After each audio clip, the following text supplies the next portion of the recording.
Good day, good love, good light, illuminators and way showers.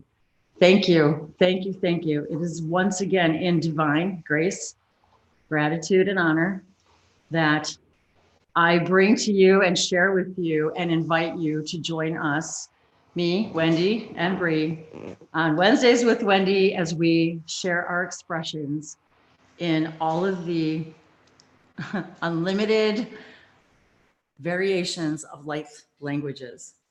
The language of our soul, the language of all that is, the language of all the fractals, the multidimensional parts of all that we are. And in these gatherings, if you're new to my channel, I want to thank all of you for being here. As we share and express these light languages, we're finding, as I approach my 5th year here on YouTube, and my anniversary is coming up next week, so I'm planning to do a little celebratory hangout next week. So I just decided it about a few minutes ago. So, so I wanted to thank all of you that have been with me for a little while or from the very beginning. And to thank Bree for being with me for the entire Wednesdays that we did in 2019 and I wanted to thank all of you from June to December. All of your love, your support, your comments, your kindness has been everything. It has been overwhelming for me. It has been supportive as I go through some really major transformations in my own life. And I think that as I've spoken to many people, 2019 has been truly a transformational year for all concerned. And as many of us who have received the same very message before even 2020 began, in that this is truly going to be literally the year of clearer vision. As we have moved through that year of chaos, of understanding more about ourselves and how light languages applies to all of that, how much it has grown, and like fire, like wildfire, how it has spread across the globe, and how so many people now have become what we call illuminated, activated. I like to use the word illuminating because for me, light languages has been a way of lighting up my own world, lighting up what I truly am and want to be, and my desire in my life, and helping us all illuminate the things that just need the light shined upon them, and our focus and awareness that when we shine the light on something, it just gives us a whole new perspective. Things are scarier in the dark. And so when we shine the light on something, when we share our light, our passion, our desire, as we are today in these gatherings, as Bree and I have done this, sharing our highest joy and excitement without any expectation of where it was going to take us, because we really had no expectation back in June of last year where or how this was going to take us. It was something that I was excited about, and Bree was excited about doing with me, and it has been truly transformational in so very many ways. And the reason we do these gatherings is also to share with all of you not only these light language activations, if it's something that interests you, but to talk about what are light languages, how do you express them if you do, why are you interested in them, what happens when you listen to them, what happens if you speak them, are you applying them in your life, in your 3D world, and if so, how is it changing your life? How do we apply this with our children in our life? How do we apply this to explore physical healing, spiritual guidance, connecting with our multidimensional selves, and also connecting with our team, our guides, what we understand as the angels, our other fractals of ourselves, those parts of us that exist in other places and planes and dimensions and physical, non-physical realities that we visit and converse with all the time. And so we want to do these gatherings for a multitude of reasons, and that is which also to have you, all of you, sharing your whatever light languages means to you, your experiences with them in any way that you may be affected by them. Why did you come today to watch this? Why do you comment? Why, how does it make you feel when you hear them? And I like sharing with all of you my experiences over the last a little over, well, I would say my exposure to them was a few years prior to my speaking them, but in the last 5 years my focus has been to speak them, share them. It's my highest excitement. And how many ways can I do that? And along with Bree, we've been sharing this, and with that also, it's been a year now, a year anniversary here in January 1st. I'm so excited. A year anniversary that I started my languagesoflights.com website, and fully putting myself out there. And it was developed and designed by all of you. It was developed and designed. The menu system and the services were developed based upon what you guys have asked me, what your needs, what the private message is, whether it's, an audio recording, maybe it's a video that taps into just you and who you are and what messages, light codes, written, handwritten, what expressions, what channeled messages, what guidance, what guides come through for you specifically through these modalities, whether it be recordings or full private sessions, which can include everything from channeled information, guidance through crystals, information that I received telepathically. So all of this has been a result of light languages, all of it. Us meeting, me and Bree and I meeting together, it was all because of light language. So, and I've been finding this all over the globe with so many of you that have been sharing with me. And I want to thank all of you once again for the time that you have spent with me in your private sessions or whatever services you have offered. But more importantly, these gatherings and your comments, your participation, your love. So with that said, I wanted to thank once again Bree for a wonderful 2019, and there's so many things that she and I are experiencing that we in our personal lives that I think have a lot to do with what the light languages have brought for us and how it has expanded in all the ways in our personal lives with every area of our personal lives. And so I'd like to explore that, and I love to hear you guys' experiences. So with that said, welcome to 2020. Thank you. Happy anniversary, Languages of Lights YouTube channel. I'm so excited. And if you are new to my channel, you guys, every now is new. Some of these videos I've probably got, like I think I've said this a few times, I don't know, maybe 11 or 1,200 videos. It doesn't matter when you watch them. If you watch them now, they're new for you. And so please feel free to peruse the videos. There's lots and lots of information and activations. There's playlists of other people who've been a part of my journey and their channels, because that's how I grew up and all these people helped activate me. And so I wanted to highlight them as well. So it's been a culmination channel of this is what I do, and these are the people who have helped me in my journey.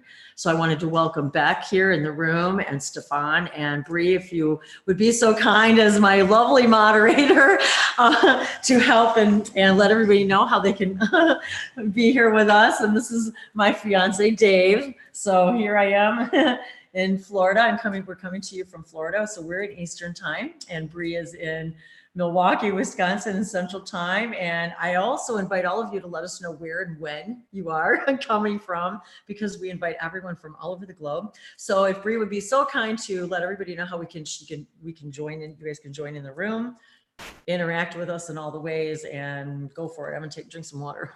Yeah, sure thing. Okay, well, hi everybody. Thank you for joining us and being here, and either using light languages or wondering about light languages or finding out about it for the first time.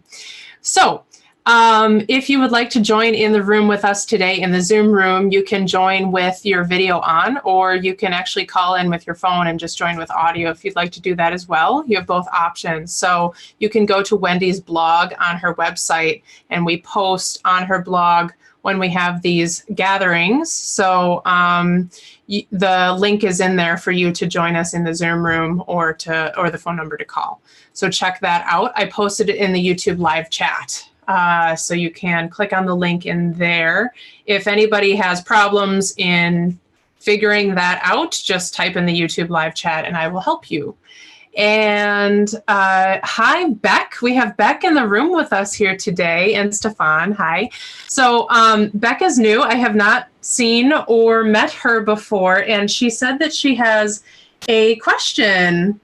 So hi, how are you today? Oh, there you go. Great.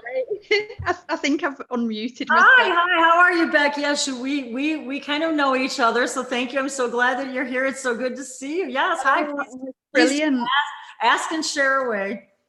I just said to the universe, because I've been doing so many different things, I was like, will you just give me a sign? Will you give me a sign of what it is I'm here to do? And then you just come up on YouTube. I love how that happens. I think it was very clear. Well, synchronicities are a part of my highest joy and excitement to share with everybody this idea of synchronicity and unity consciousness, that everything is a synchronicity because everything's designed by us and for us. So thank you for sharing with everyone that you were looking for a sign and you got the answer right away. So tell us about your experiences, if you don't mind, with light languages. What brings you here? Do you speak them? Yeah, sure. I don't even know where to start. I used to speak it when I was a child, but I thought I was making it up.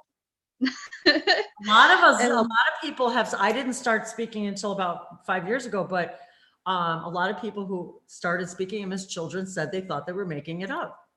Yeah, and then I got a session by someone who activated me, and then eventually when I reached that vibration, I just started speaking random Sanskrit words, but I didn't actually know what I was speaking.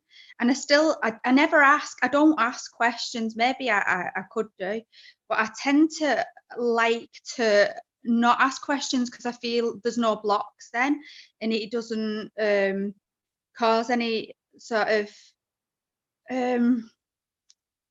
perception, so it's clearer. I feel it comes through in so many different ways. Like I can speak like so many different languages, but I feel like I get it through telepathically a lot of the time, because it does feel like it's naturally just from me. And I'm mainly claircognizant. Is it claircognizant? I can never say it. Claircognizant. Yes. So that's how I get things. So I feel it's more telepathic.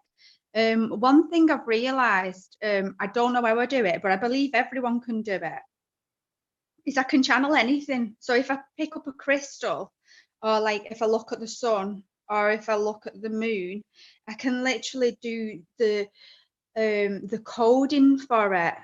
And how I do it, I kind of see it as a thought, like sacred geometry. So it's as if I'm coding the sacred geometry of whatever that thing is. So that's been like pretty interesting. And from that, I've been creating sacred geometry, but I'm never really told what it is. It's a waiting game, and I get everything through as signs and synchronicities, like you're mentioning. Most of my life's kind of like that. It's very much about being in flow and not knowing what my next step is whatsoever, and just having that complete blind faith. And it's very blind at the moment. That's why I was asking for some direction, because for me it's took quite a while to get people to see me and to hear me. I feel like it's part of my life's lessons, but as well it's given me that opportunity to sort of grow in peace as well. So there's been that option, because it's been a wild ride and the past few years. It's given me that option to sort of take that time out when I've needed it. Well, everything that you've said, I've definitely resonated with. And it's very interesting that you bring up the idea of Sanskrit and sacred geometry, because this is something that has also been very deeply That's one of the very first things I started receiving from my guides when I started speaking light languages, was that idea of being able to see sacred geometry, being able to get light codes and symbols, and I write them and draw them. And are you also writing different symbols? Yeah. Okay, that's what I thought. Yeah, I kind of thought. I do these things called maps. I call them maps. I don't really know what they are. So if I tune into like anyone's energy, it's like a grid, a map, an activation. And sometimes it has ancient language on, but I'm not sure what they are. But I never want to explain them to people, because I feel that even everyone's got a different perception, haven't they? So like if you have a book and everyone reads that book, everyone's going to see that book in a totally different way.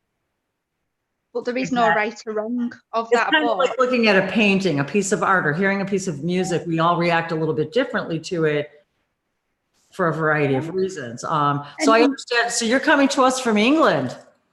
Yeah, and even if you personally look at that painting or book a month later, with how much we're shifting at the moment, we can see it totally different as well. So I've not been sort of, I do explain some of it, but not a lot. And sometimes I don't get things through till later as well. I know I was singing like shamanic kind of songs, but I didn't actually know they actually meant anything. So then they found the way to me, and then I'm like, oh, it's actually a song. And I was quite stunned at that. But I feel that to me, how I see it is everyone's a puzzle piece of a jigsaw, and when we all come together, we can join those puzzles into the full picture. And like, oh, completely blank, that happens as well. That happens to me a lot. Well, we're multidimensional, so we're new every moment. Every single thing you said, it's as if I'm just listening to myself talk. So it's kind of interesting for me to hear That's amazing. how very, very specific, very detailed everything that you said is everything I've experienced. So it's very, Wow. Have you ever been in a light language hangout or been around anybody else that speaks them? No. So what? Speaking them, yeah, but that's usually when I'm doing a session, which I've not done for a while. That's why I was asking the universe. I'm like, you've not sent me any clients for ages. I keep seeing together and team, and I'm like, but there is no one. There doesn't seem to be any people.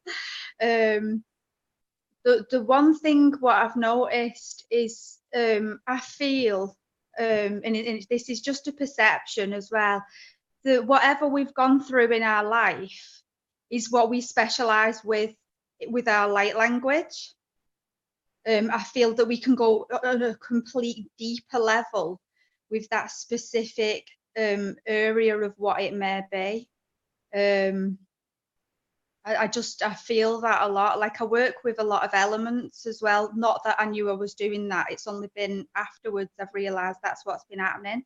So it's like I'll get guided by signs and synchronicities to go to places, and then I'll randomly just get guided around a place where I've never been before. And then it could be woodland, and I'll start doing all these moves and dances and things like that, or cemeteries. And I didn't know what I was doing there, and I was passing spirits over, I think. And I think I was clearing my past lives or my ancestors' past lives as well. So it's kind of been a very interesting journey, because I wasn't spiritual in the slightest. So I basically awoke, and then it was like, what on earth am I doing? Well, you've definitely come to the right channel, because yeah, you and I are little kindred spirits.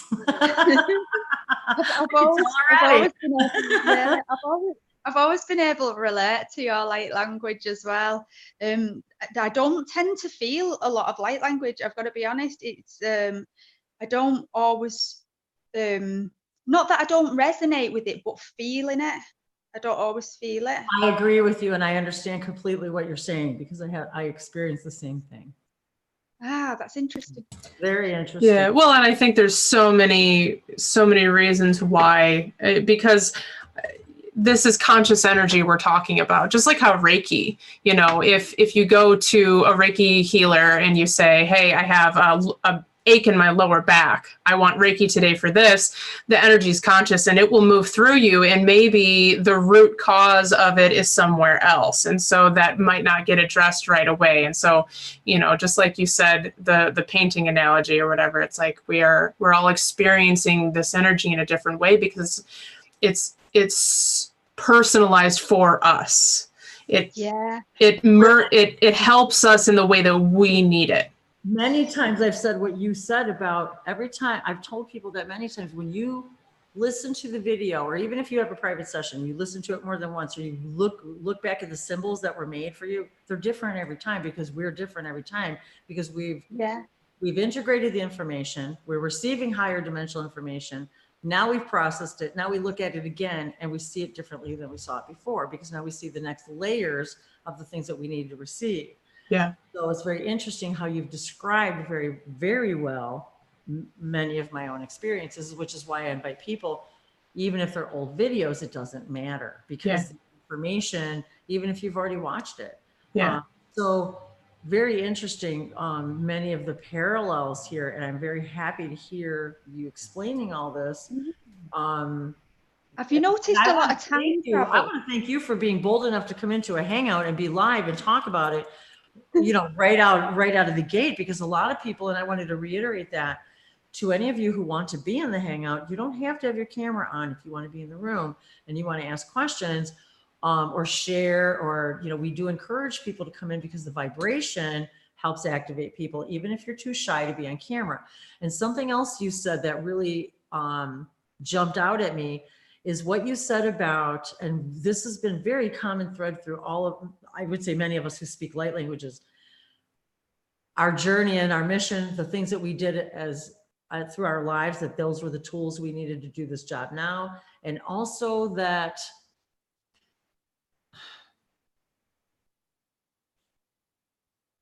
I was trying to touch on something specific that you mentioned about, and maybe I might have to come back to it, but there was something very similar about what you said and how I experience things as well. And I can't even remember what I was going to say now. So I'm sure I'll come back to it. But but there's just a lot of similarities. And I was interesting the other day too. I was showing Dave some notes in my journal, and sandwiched in between some information were things that I had drawn about sacred geometry, things that I had learned through another channeler. And in between there were the words sacred geometry, Hebrew, and Sanskrit, and light language. Hebrew. And how because Dave's Jewish and I've never got to experience this, and listening to him and speak it and do these prayers and blessings and looking at it written, because he can read it and write it, I'm like completely being activated, because there are connections to light language in all of this. And I'm just now beginning to discover this, but this is something that Bree and I, from the moment we met, have been discussing and exploring.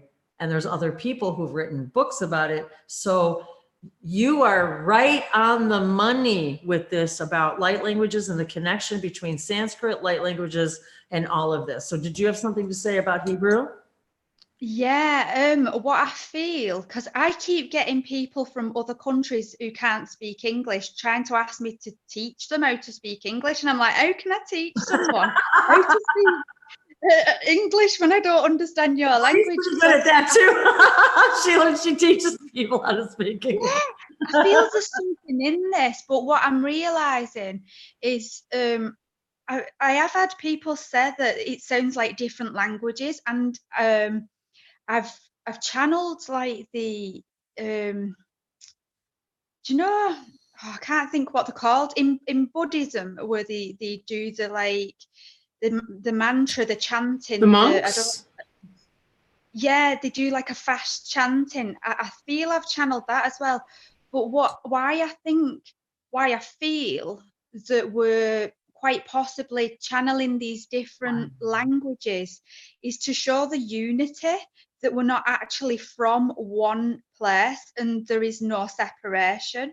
Absolutely. I got a huge, I got a huge download this morning, well, a realization and awakening, and it was just really strange.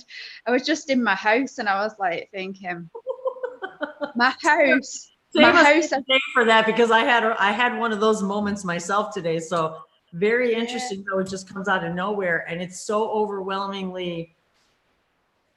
Yeah. What I was going to say was, I remember what I was going to say about my house. You talked about how we who speak light languages, many of us, it's because we weren't heard. We weren't heard, and we didn't feel we were being heard.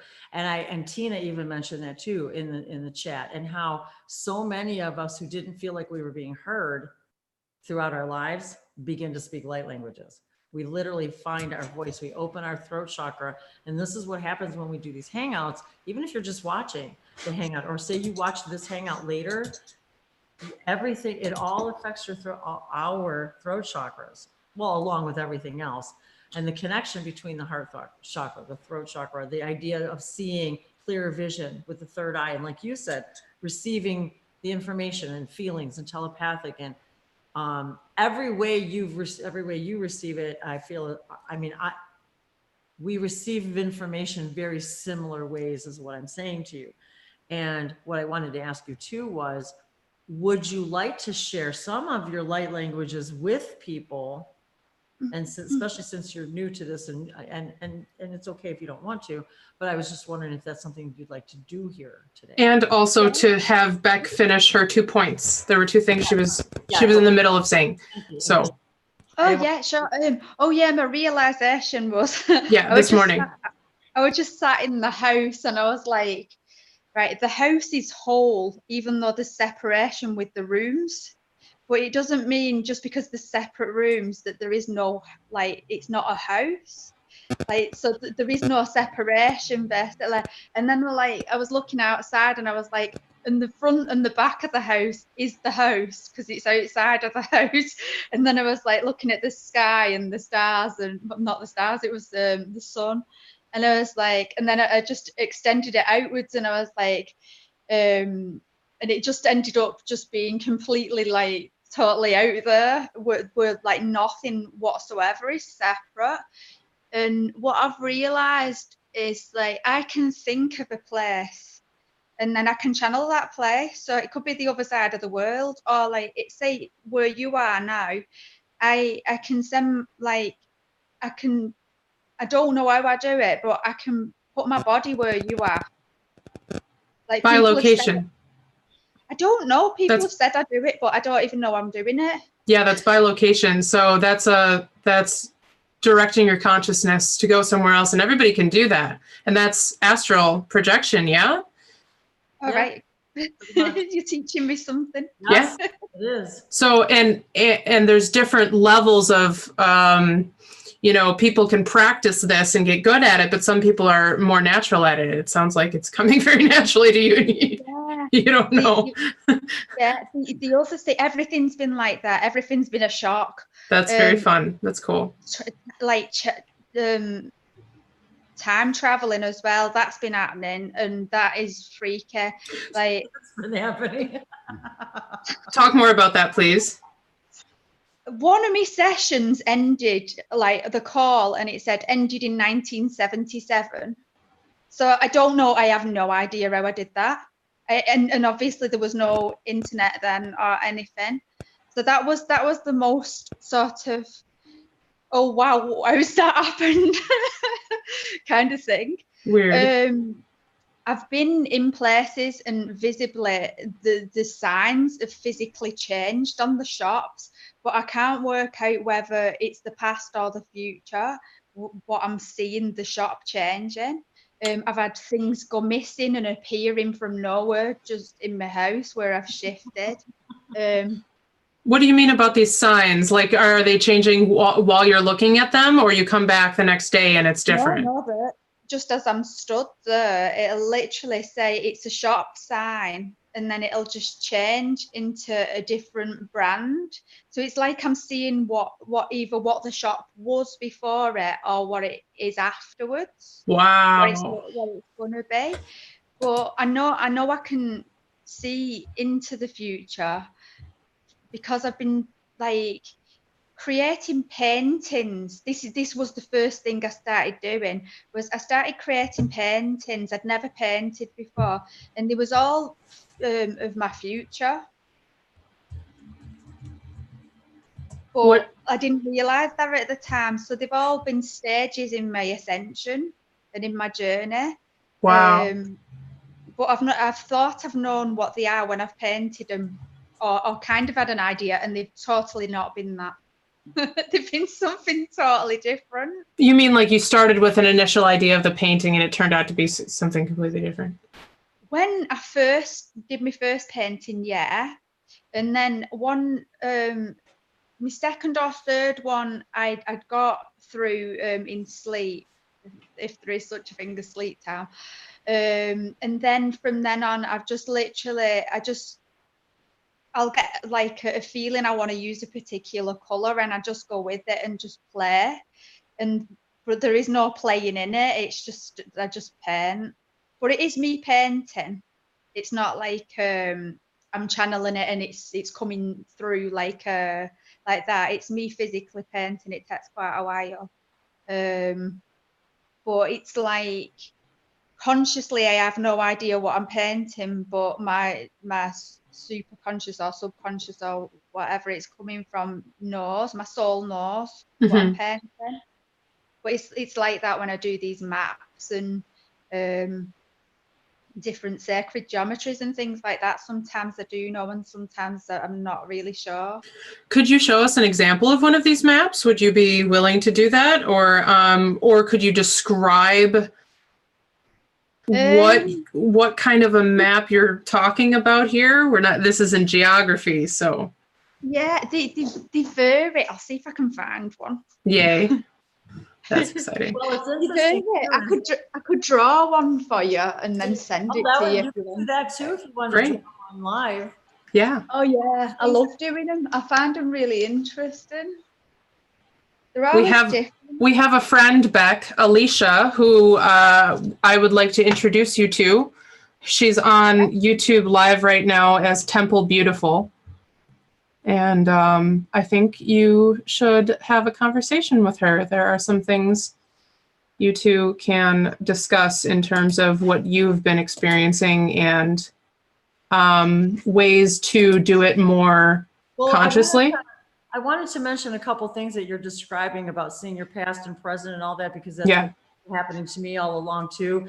The thing that we need to understand is being multidimensional, and that there is no past and present. Everything's right now happening right now. So what you're experiencing are parallel realities. They're happening right now, but we think we see them as the past, but that's just a different reality that they're living. That's all. And so you're seeing what you think, or like the signs changing. That happens to me a lot. What we're seeing is you're seeing the same place, but you're seeing it in a different reality. So in one reality, it's called one thing, and one reality is called another, and you're floating between them. What we have to understand as human beings, our consciousness, this is what reality is and what time is. Time is just a byproduct of our consciousness going through a bunch of slideshows, and how fast or slow you go through them. Those slideshows are just parallel realities. There's no such thing as the past or the future. Everything's right now, happening right now. So you can channel somebody who's not even born yet. Oh, this makes so much sense. Like, that's why we need to talk. I knew the past and the present and futures like all in one, and I can tell because sometimes like I've had past lives come up right there and then, and I'll start crying, like howling for no reason, and I'm like, this isn't now. I'll just know like this isn't now. I found it really difficult with a person that I knew I must like on this sort of feeling. I'm either with him in the future or I've been with him in in another reality, because I was really drawn to him, and it's been really difficult and quite painful. We've never spoke in like the reality. I don't even know which one. I understand completely what you're saying. So that was horrendous. I've got to be completely honest with you, but it really assisted me in attachment. So like it's really stripped me down. So I was really thankful for it, because it's allowed me to explore that wounding where I had, very much so.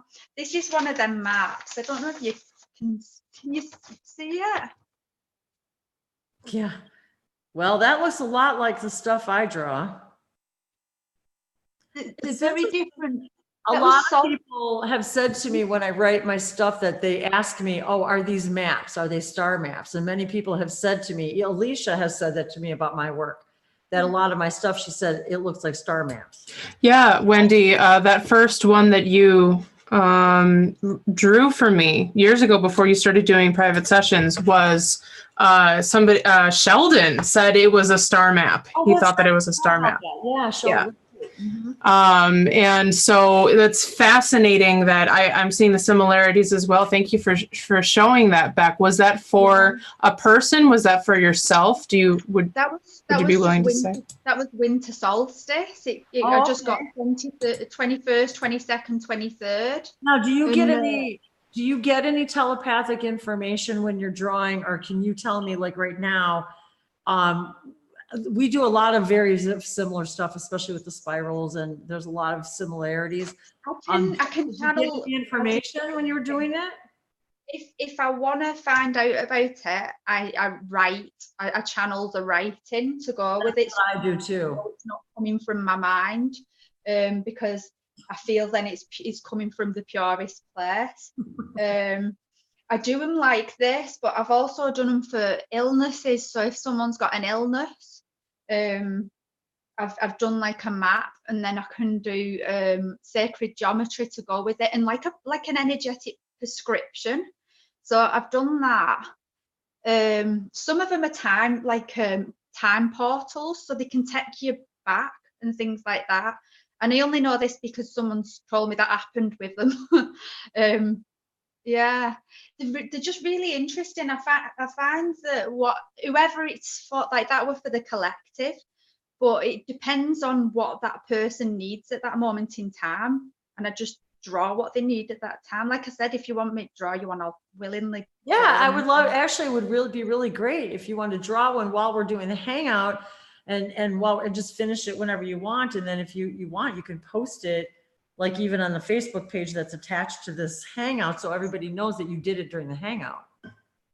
Yeah, I can do. Yeah, if you want me to, I'll do it now, and I'll turn my camera off and do it now if you want. Yeah, whenever you can turn your camera off, you can. Yeah, sure, that would be awesome. That would. That would be very, very cool. That would be very cool, because we love when people do that. So. Yeah, and plus it is infusing the energy we bring through here together by gathering together, by all having.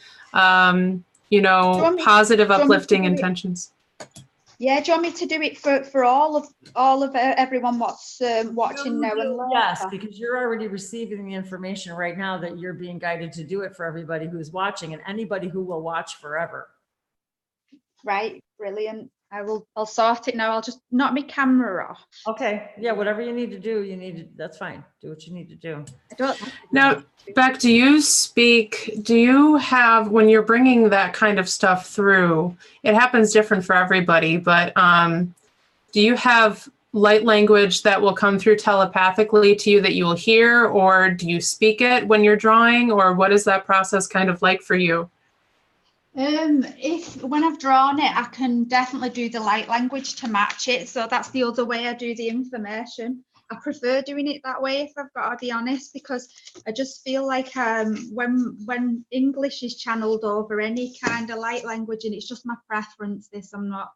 I know everyone has different perceptions and that, but for me, I just feel that once our mind picks up our language, our actual normal everyday language, it just wants to interfere and try and mentalize it. So I try my best to keep it as simple as possible. For sure. And that is, I think, a good way to stay in the higher vibrations. That's interesting you bring that up. I had a dream that was somewhat similar. I was just describing where the other night I had a dream where I was trying to speak light language. First, I spoke it from my heart and I'm like, yeah, this is normal. I'm like, okay, now I'm going to try to speak it from my headspace. And it like literally didn't work, or it like, it came out, but it wasn't light. It was like, bleh. I mean, it was the strangest experience. And I was speaking to somebody and that was in a dream and I woke up and I thought it was real. And you know how that goes. But Beck, so as you're doing this right now, do you think you're going to be speaking some light language? Would you want to share any of that with the audience as you're doing it? I usually do it after it so I can focus on one thing. Sure. I feel that I need to focus on one thing at a time. Absolutely. Yeah, I know exactly what you mean. To me a lot lately, actually. Yeah, I understand. And I respect and honor that process. It's very cool. So yeah, you go ahead and do that. So in the meantime, Wendy, would you want to maybe do some light language blessings? Yeah, I thought that we could open that up. I wanted to also say hello to everyone who's in the room too, and all of you guys out there who've joined us since we started. And to remind everybody, if you guys want to hop in, the information's there, how to get in the room on my blog. And that I wanted to remind everybody too, that one of the reasons why we do these gatherings is because once we go off live, many of us like to stay in the Zoom room and hang out and just chat. So for any of you who might be interested in doing that, rather than being live, many people kind of feel like they can let their hair down, so to speak, and turn on their cameras after we go off live. So I do encourage anybody too, if you don't want to be here live, you can always hop in as we're getting ready to go off live. You can hop in, or even after we go off, the link is still open and you can come in and hang out privately with all of us in our little after party thing, like we like to call it. And we just really just sit and chat and, drink our water and do whatever it is that we need to do, eat. And, we just sort of hang out. So I just wanted to invite all of you. And a lot of times I can't stay or Bree can't stay, but we just make somebody else host and we close the room and, so that way everybody gets a chance to even chat with each other and connect with each other, because that's one of the reasons why we do all of this. So I wanted to encourage that as well. And I wanted to say thank you to everyone in the chat, and Tina, everyone who's sharing, and Temple, hi everyone. And I wanted to, hi Will. Oh, Wilma. Oh, wow. Everybody, welcome everybody who's hopped in. I should let me go back to my gallery view here. Hi guys. So I can see it. Hi, Wilma. Your song that you sent, thank you. That was so beautiful. That was the Boxing Day one, I think. I think so. Yeah. I think so. It was so incredible. Would you mind? Could I play that? Of course. Oh my gosh. Okay, I'm going to play it because it's so pretty. And she just, randomly sent it to me out of nowhere. And, wake up in the morning, back on Earth, open my phone. I have a message from somebody else on Earth. I play it and it sounds like this. I love it when you guys do that. Thank you. Go ahead, Bree. Yeah, it's the fact that we can even do this stuff, guys, and just share love in all these different ways. Okay, so I hope you guys can hear it well.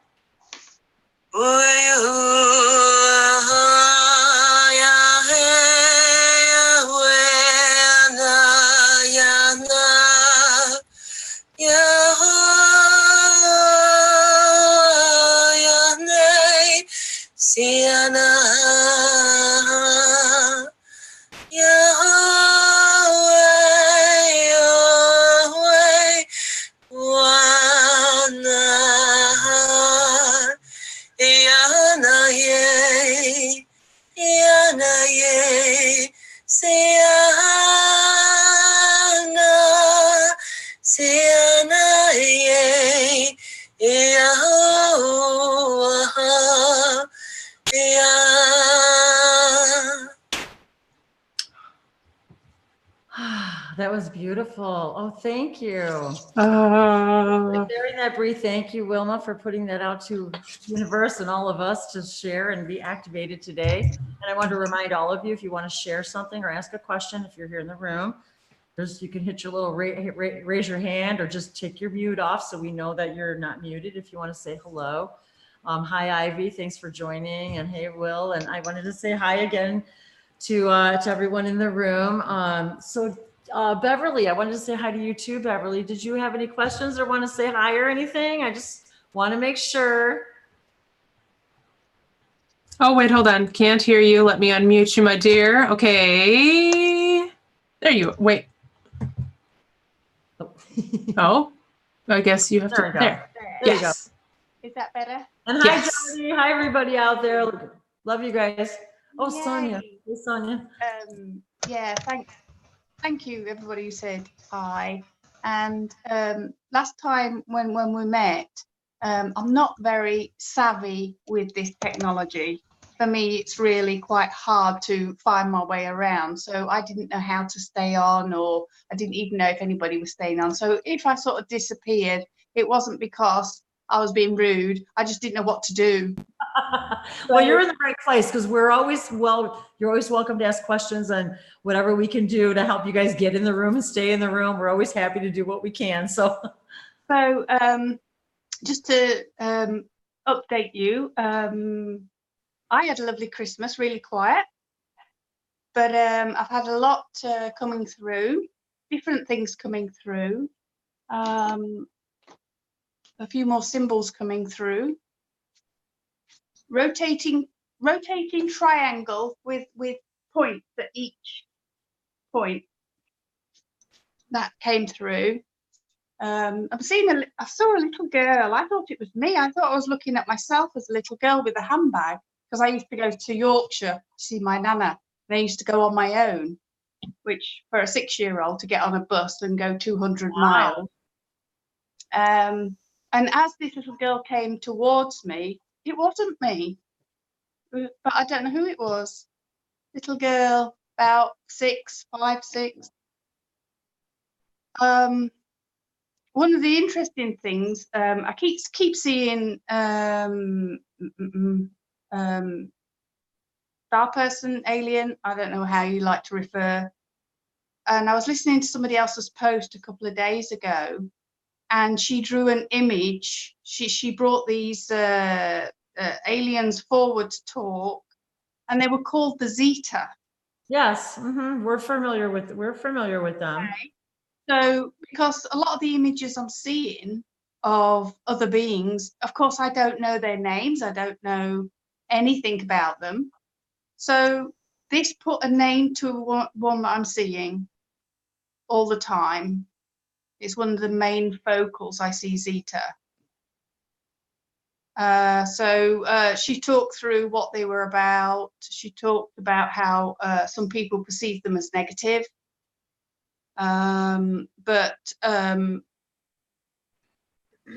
she was just sort of, but I haven't had any negative feelings about them. So I didn't make me afraid or anything, because I don't feel intimidated or afraid. I don't either. I've had interactions with them, and I have never ever once had a bad, like any kind of a negative experience. That's just been my experience as well. Yeah. All the experiences I'm having have been really nice. And one of the interesting ones I've had recently, which was on the 1st of January. Oh, vibrations in bed. Oh my God, vibrations. And I mean, my chakra, sort of the higher back, heart chakra area, but I thought there was a lorry or something outside. And I sort of focused in, and I thought, no, this is from the earth. This is like coming into my body. And it happened over 3 days, and then it's gone. But that was really cool. I don't know what that was. Well, you've actually had quite a bit going on since since the holiday. Yeah. That's really, really I'm really happy that you shared that. And it's nice for us to This is one of the nice things about these gatherings. If you guys come week to week, is we get to share each other and what happened last week and what happened this week. You know, I mean, what's happened since last week or since last time we've all hung out, or so it's very, I love that idea that we can follow up with each other. And, you know, and what you said was really important, because many of us receive things, especially the more we start to speak light languages and get more activated, we're better antenna, which means we receive more information, and we are going to be introduced within the guidelines of our belief systems, so we're not freaked out, that we are introduced to these other beings, and that we can look at them from a different perspective, and not from necessary perspective from fear, just Yeah, that's right. because it's unknown. So it's very nice that you share that with people. And this is the kind of stuff that happens to us in our real lives, you guys, and it happens to me the weirdest times of day, in the shower, standing in the kitchen. It's out of nowhere that it just happens. We connect. And one of the reasons I found that it connects at the time that it does, those sorts of times, because we're not in any resistance. We're not thinking about anything terrible. We're not trying to connect. We're not saying, I need a channel. We're just doing our normal day-to-day business, or you're taking a shower, and all of a sudden, boom, wow. Like Beck was saying earlier, realizations, tears. Oh, I wanted to say something to you about the girl that you mentioned. Mm-hmm. A lot of times what happens with that too is you're close and saying, oh, is that me? And then sometimes is that me in another timeline, parallel reality, whatever, is it my past, future, whatever. But in my experience too, and what I was feeling with you when you were saying it, I feel like this is one of your children from another parallel reality reaching out to you. And this has been happening. And I don't say this stuff lightly. Trust me, I do not just blurt this stuff out unless I feel pretty confident that what I'm saying is close to home. So I feel like she is like one of your hybrid children reaching out to you and wants to connect with you. Wow. That's how I feel. And these are the kind of things that come through when we all start doing these private sessions with other people. This is the stuff that comes out in private sessions for me too, with other people, and I do not share this stuff lightly, because we have to be careful about what we share, because it changes people's path. Oh, right. Yeah. Yeah. It's funny because the little girl was European, blonde hair, and I'm quite dark myself. And I had a little boy come through. He was one of the first ones to come through, but he looked native, a bit straggly, and he was watching me from behind a tree or a wall, but from behind something, like a child would, inquisitive, watching me. And as I saw him, he ducked away behind the tree, and I went, don't go, who are you? Well, the other thing is that, okay, so we know, and so they're showing me this right now. So we know the children, like even here on Earth, the children have imaginations. They have imaginary friends. We call them imaginary, but they're not. They're seeing other realities. What you are doing is visiting other realities, and other realities are visiting you. And even if the children are not connected to you in any way, the thing is that they're telepathic. So even our children on Earth that are say they're young children right now, they are channeling other beings in other universes and other realities. So is this little boy and this little girl are channeling you from their reality, because you're in tune. You just happen to be in the same frequency in that moment. Wow. Yeah, and you get to play with them. And so they're looking around going, oh, I didn't see you a minute ago. Who are you? Yeah, that was just the sort of the look that he gave. Then the other thing is, had visualized number 3 when I was coming out. It's always when I'm coming out of sleep. They always download. I get the sacred geometry as I'm coming out of sleep. So I'm away. That happens for me a lot too. State. You know, it's always the sort of 2-3 o'clock in the morning, a random time.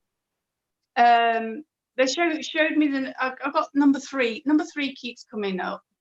it was 733. 3 digits, 733, then a 3.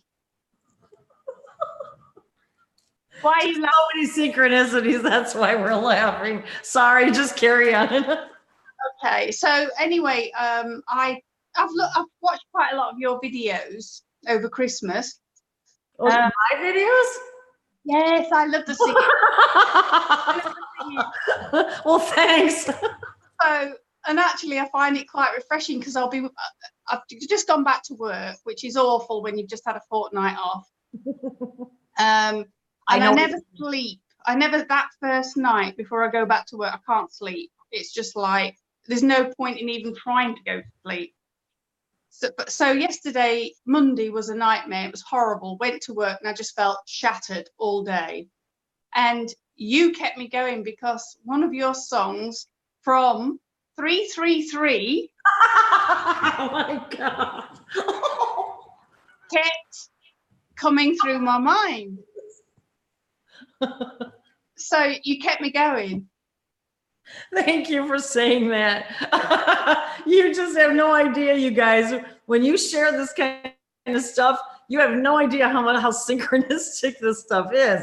So thank you for sharing that and saying that. And thank you from the depth of my being, just for watching the videos and doing it on purpose, just to keep your vibration up. Yeah. That's pretty great. I have to say that's pretty great. That's pretty humbling and it's pretty great. Well, look, I don't think I told you about that. I had a dream with children. Did I tell you the dream about children? No, please do. And that was a proper dream. That was a dream state where I was. There was ships coming into our atmosphere, and I thought they were killing people. They were zapping people, and people were dropping down. And I'm like looking at all these people going down on the ground, thinking, "Oh, what do I do?" And then there's an old lady or a lady, and she's beckoning the children to come through a black door. And she looks at me and she beckons me. I think, what? And I look over my shoulder and I think, is she talking to me? All the people are going down. There's this green, foggy smoke. And I think they're dead. Anyway, she beckons me again. And I think, I've got to go because otherwise I'm going to die. So I run to the door and she shuts it behind me and the children. And as I look down, the children have got their torches and they're looking really quiet in the dark. And then suddenly we're in another room, me, the children, and this lady. And I said, well, what's going on? And she said, these are the chosen ones, my dear, as are you. Then she showed me a vision, like a TV screen.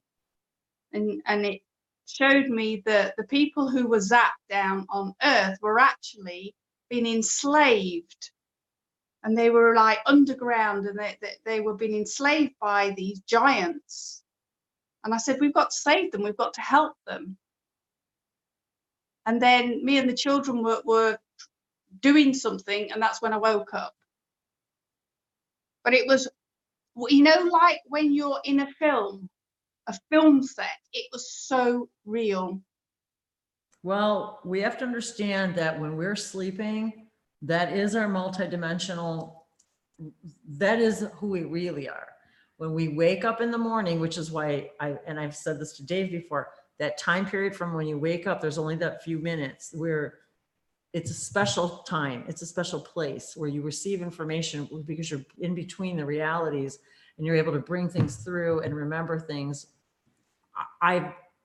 That's been probably one of my most powerful times, is from that waking, you know, from sleep state into waking. And what you're experiencing is, because it's real, it's real because it is real. That is real. When we wake up in the morning, we literally go back into the dream where we pretend we're disconnected and we are living a three-dimensional game, if you will, where limitation are the rules of the game.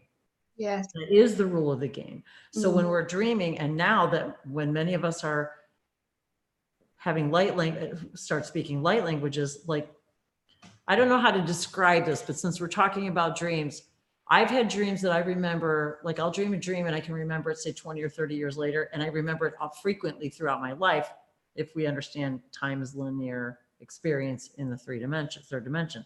So in my mind, I've dreamt this dream, say 20 years ago, 30 years ago, but I've been remembering this dream over and over again throughout the years for whatever reasons why it was serving me.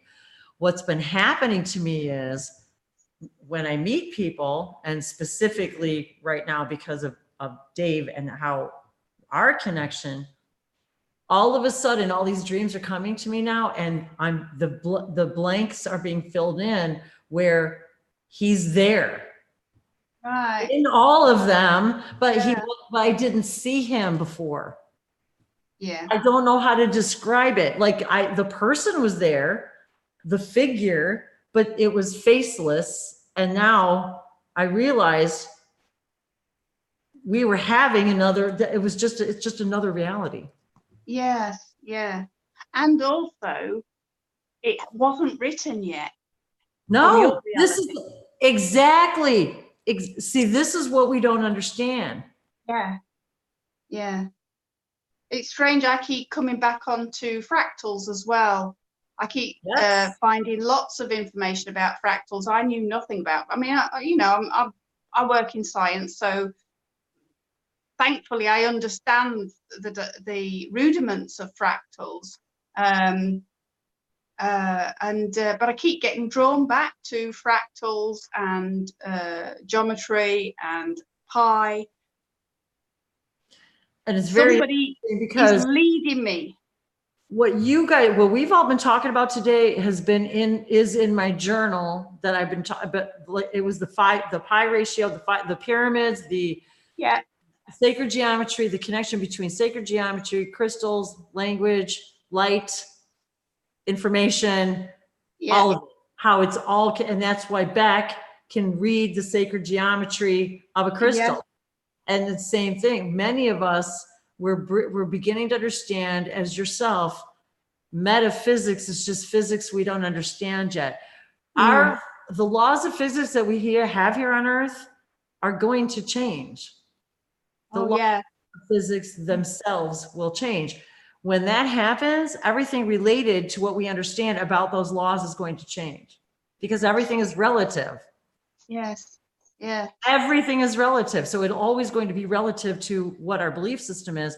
And if the fundamental laws of physics change, everything changes. The blueprint reality as we know it literally crumbles and rebuilds.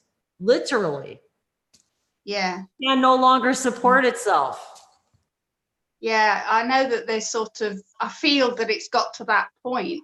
It is to that point. That's why we're all feeling what we're feeling, and why 2020 and why we're gathering here like this. Yeah. Because we're getting it stronger and stronger and stronger. We're getting more telepathic. We're getting more compassionate, more grateful. We're becoming more heart-based, period. That is what's happening. We are becoming a more heart-based human race. And the reason why people are dreaming of Zetas is because that's been part of this whole situation from day one.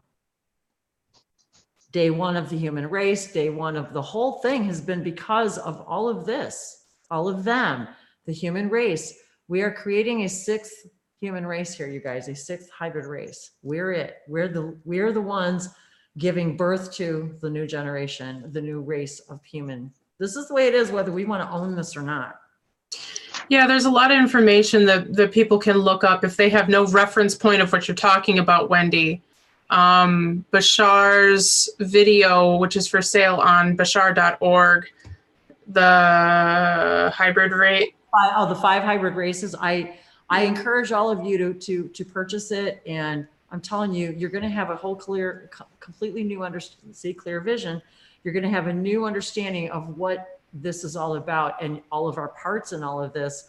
We're just beginning to tap into the surface of scratching the surface of the understanding what this is all about, and the part that all of us have come to play in this, and how the hybridization program itself and how the human race was developed all goes back to everything we've been talking about: light languages, Hebrew, sacred geometry, Sanskrit, the beginning of language. So I know Beck wants to show her image right here. Yes. Oh, yay. Yeah. So it looks like she finished it. Yeah, so go ahead and share that. And Yeah, do you know the yellow brick road it's the Wizard of Oz, that, isn't Yeah. it? What did it Yes. stand for? It was the path to Green Oz. path. The path to the ascension. road. Yeah, the road to her answers. Road home. Yeah. Okay, so this is what I've got. I feel like I've just been guided to this shell, and I feel like I really need Sacred to geometry channel again. this shell. Yeah, I feel like I need to channel this shell for you. I don't know why. It's just, when you get that urge. Because we're marchy. I'm going to do it, but I get the feeling that someone can draw what I'm going to channel. But I'm not putting anyone under any pressure. But if anyone can, that'd be pretty cool. I feel like I've put myself on the spot here now. So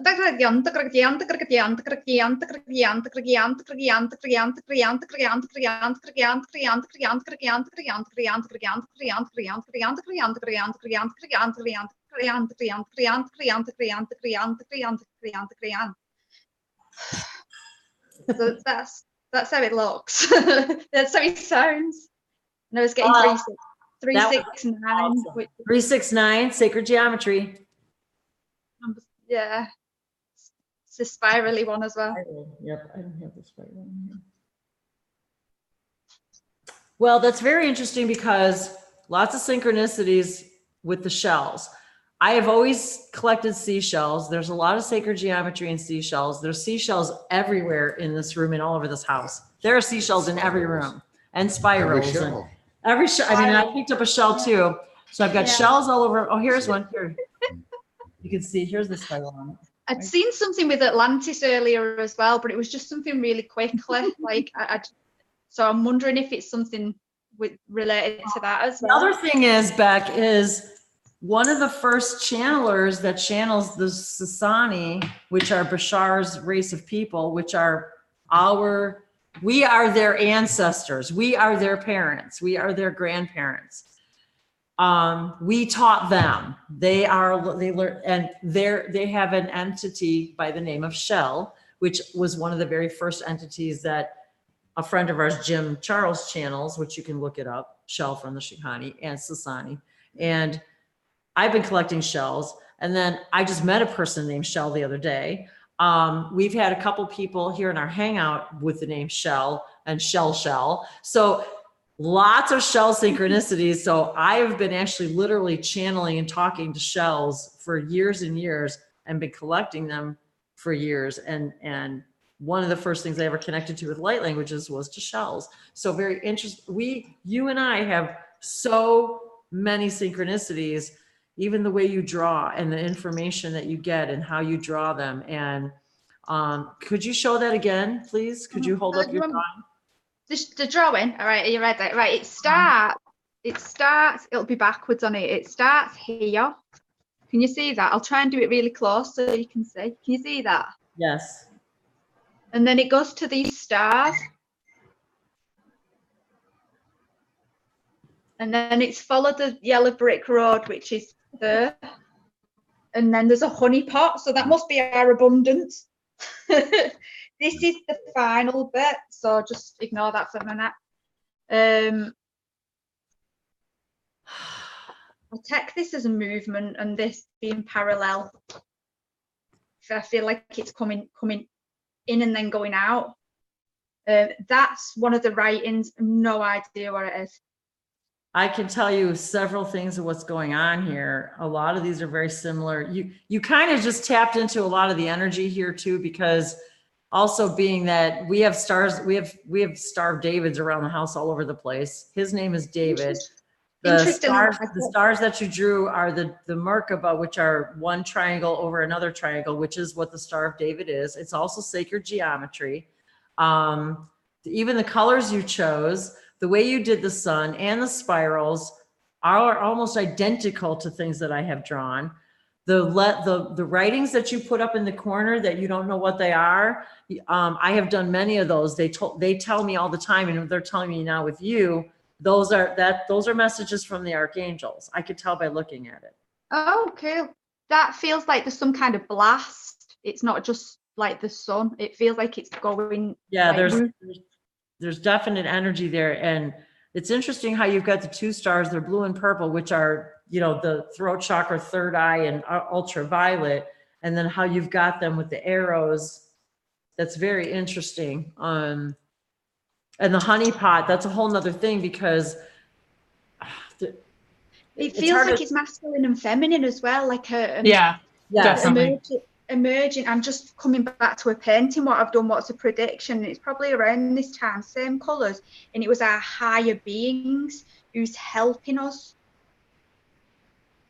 And even the honey stands for so many things, because as we know, and we explore a lot here with honey, that they make honey, they make wax for candles, they pollinate all of our food. But this symbol for honey is more than just about the bees. It's about a lot of things. It's about the transformation. I feel it's interesting that it's orange, because it was specifically orange. So like honey's not usually orange. You know what it feels like to me too, is it almost feels to me like a symbol for mana. I literally just thought of that, Wendy. Say that. As soon as you said that word, the second before you said that, I thought Ormus. See? I thought mana. I thought gold. The gold. The gold color. Yes. The monatomic gold. Oof. We have right here in front of us a miniature Ark of the Covenant. Honey pot. And inside the Ark of the Covenant is the Hold honey on. pot filled with mana. Okay. This is What is it? This is actually a small version of the Ark of the Covenant, which, by the way, is made of acacia wood covered in gold. You can look it up in the Bible. So Dave bought a miniature Ark of the Covenant, and in it came the 10 Commandments, the honey pot full of manna, and the staff. Is it Aaron's staff? Whose staff? Aaron. Aaron's staff from Moses. That he used. That he used. Yeah. Fascinating. That's interesting as well, because this morning. Sorry. That is fascinating. There's so many elements here going on, and I think Will had something to add too. Yeah. Hi, Peg. I just want to say hi. And hi, Jody. I'm checking out your messages too. Hi, Jeff. How's it going, Will? Totally awesome. Totally good. So, Beck, can you hold it up again? Because I can. Yeah, language sure. was coming through when you were. Do you want me to channel some light language, because it really wants to come through? Oh, go for it. Go for it. I was going to do the same. Please. But it's your drawing. You're on. You're hot. So. Oh, do you want me to go and then you can go? You're ready to pop. So let it go. Let it flow. Anto korake skara doya skara ke ishiata ke esanto ya casa ke esanto korake samandana ke anto korake esika ashote sakara aska atuki askara ka ase ishia tara hinto ya samanto to yaska ayatu yaskara ka ikoya atakara ki ikia kara ikia tara ki ikata ki ikia sakara to ya ka a unsukuro manyanshayan to dia sakara anto ya sakara ka ale solia shalalaria so ala ya shalia sala Ola sale que le cole a cala que alolia sa cala coloia sa andorian tamanta coroko oko. Un corcrianza che endare se mishi antrata di bia. Briatse che ascurchiata che se a sacracuto e ascarca atucuriata ataka. Tukriki asakarki ika tukri ika ikoya ki ataka ikea tukuti ataka ika kaki ika tuki ataka haha. Huyanta ta ya huyata kataka hayo hiata. Ta hiata tu hiata ta kuhuyata kaha. Hantakar kaya tu hiata kata atukutu huyata kataka ataka. Antaka hantakar huyanta kataki ika. Ika tu diasa kataki isha taruki amadan tukri kala sikriki asala luya saata yasha. Da shodori sakara kututika da karuki atakar atakuken daragin the monteata doko e casa kataka who had the koto e sashon tora e da kosukri eata yaka. And then I've got some hand movements or something to come through as well.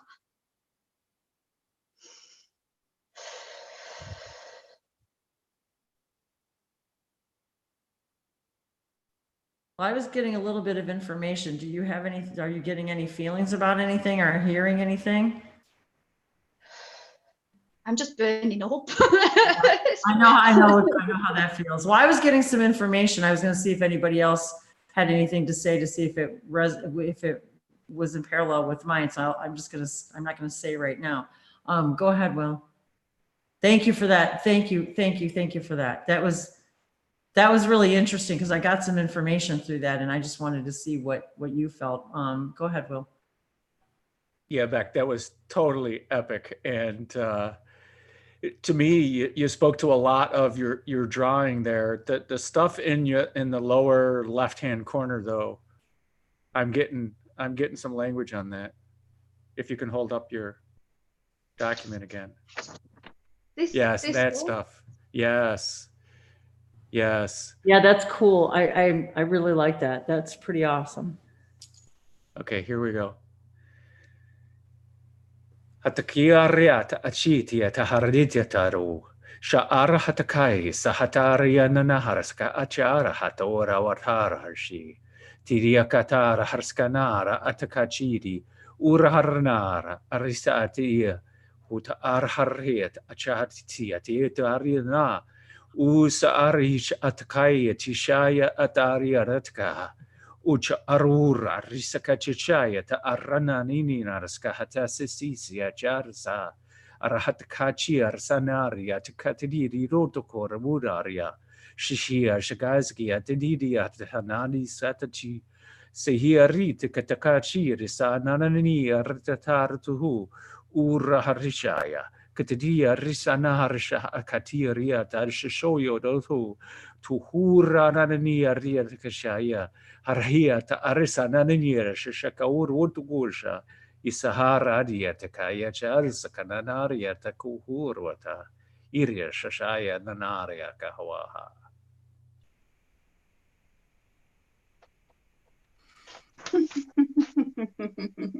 Exactly.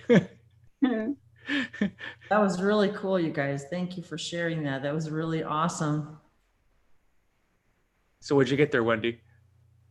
Well, when she first started speaking, I was getting a little bit of a mixture of a couple of things, but when she first started speaking, I was getting a lot of Pleiadian energy just in the, I was getting a lot of Pleiadian energy. And then I was hearing a couple of things like about the seven sisters, but then it shifted a whole nother direction.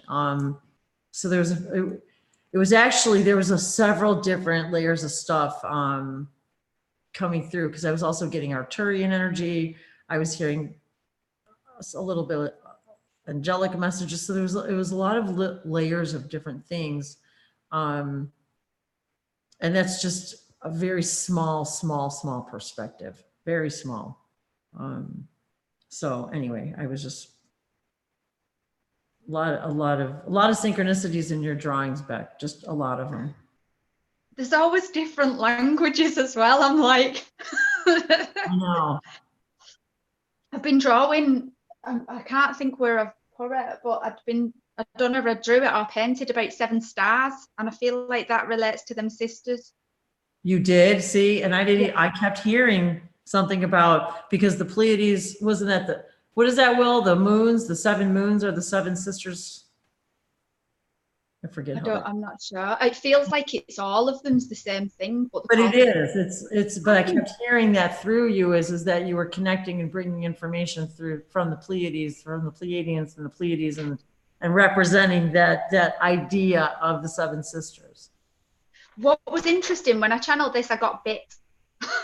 So I always take everything as a sign, and it's on my back, so it's like very interesting. So that honey pot could be like a honey trap, you know. because it's on the masculine side. I'm going to leave that alone.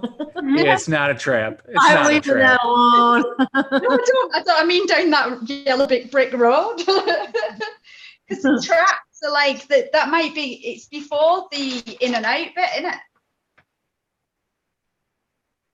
Do you see what I mean? Well, okay, let me look at your spirals. So the spirals themselves, the way you drew them, is exactly the way I have learned, and that I just explained to you too the other day. How the spiral, when you go clockwise, it removes energy. So you have to be very careful using these spirals, you guys. And then the going counterclockwise puts energy back in. So be careful what your intentions are when in the direction of the spiral. And also how many rotations has something to do with it. Everything has everything to do with everything. So the one what's going to the left, is that going in or out? That So feels like. if you're going clockwise, if you go as a clock turns, you're removing energy, believe it or not, removing it. So say you want to remove something, or you want to remove is a really weird word, and that's not really an accurate word, but it's the idea of I intend to transform something.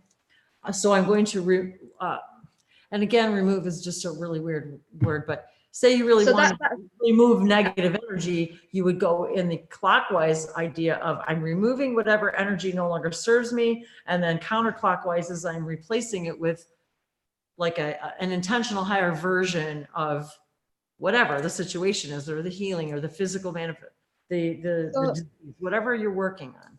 So the honey pot, it then goes anti-clockwise, the spiral, and there's 3 layers. So a lot of this too, again, is we cannot give one interpretation, because as you mentioned earlier, each person is going to see this and have a different message. Yeah. One message, but it's what are each of us getting? And if we share it with each other, how does that activate each other? And even if it seems benign, whatever we share with each other is important, because somebody needs to hear it. And even if it has nothing to do with you or me and the drawing, maybe it has something to do with somebody who might watch it. I don't know.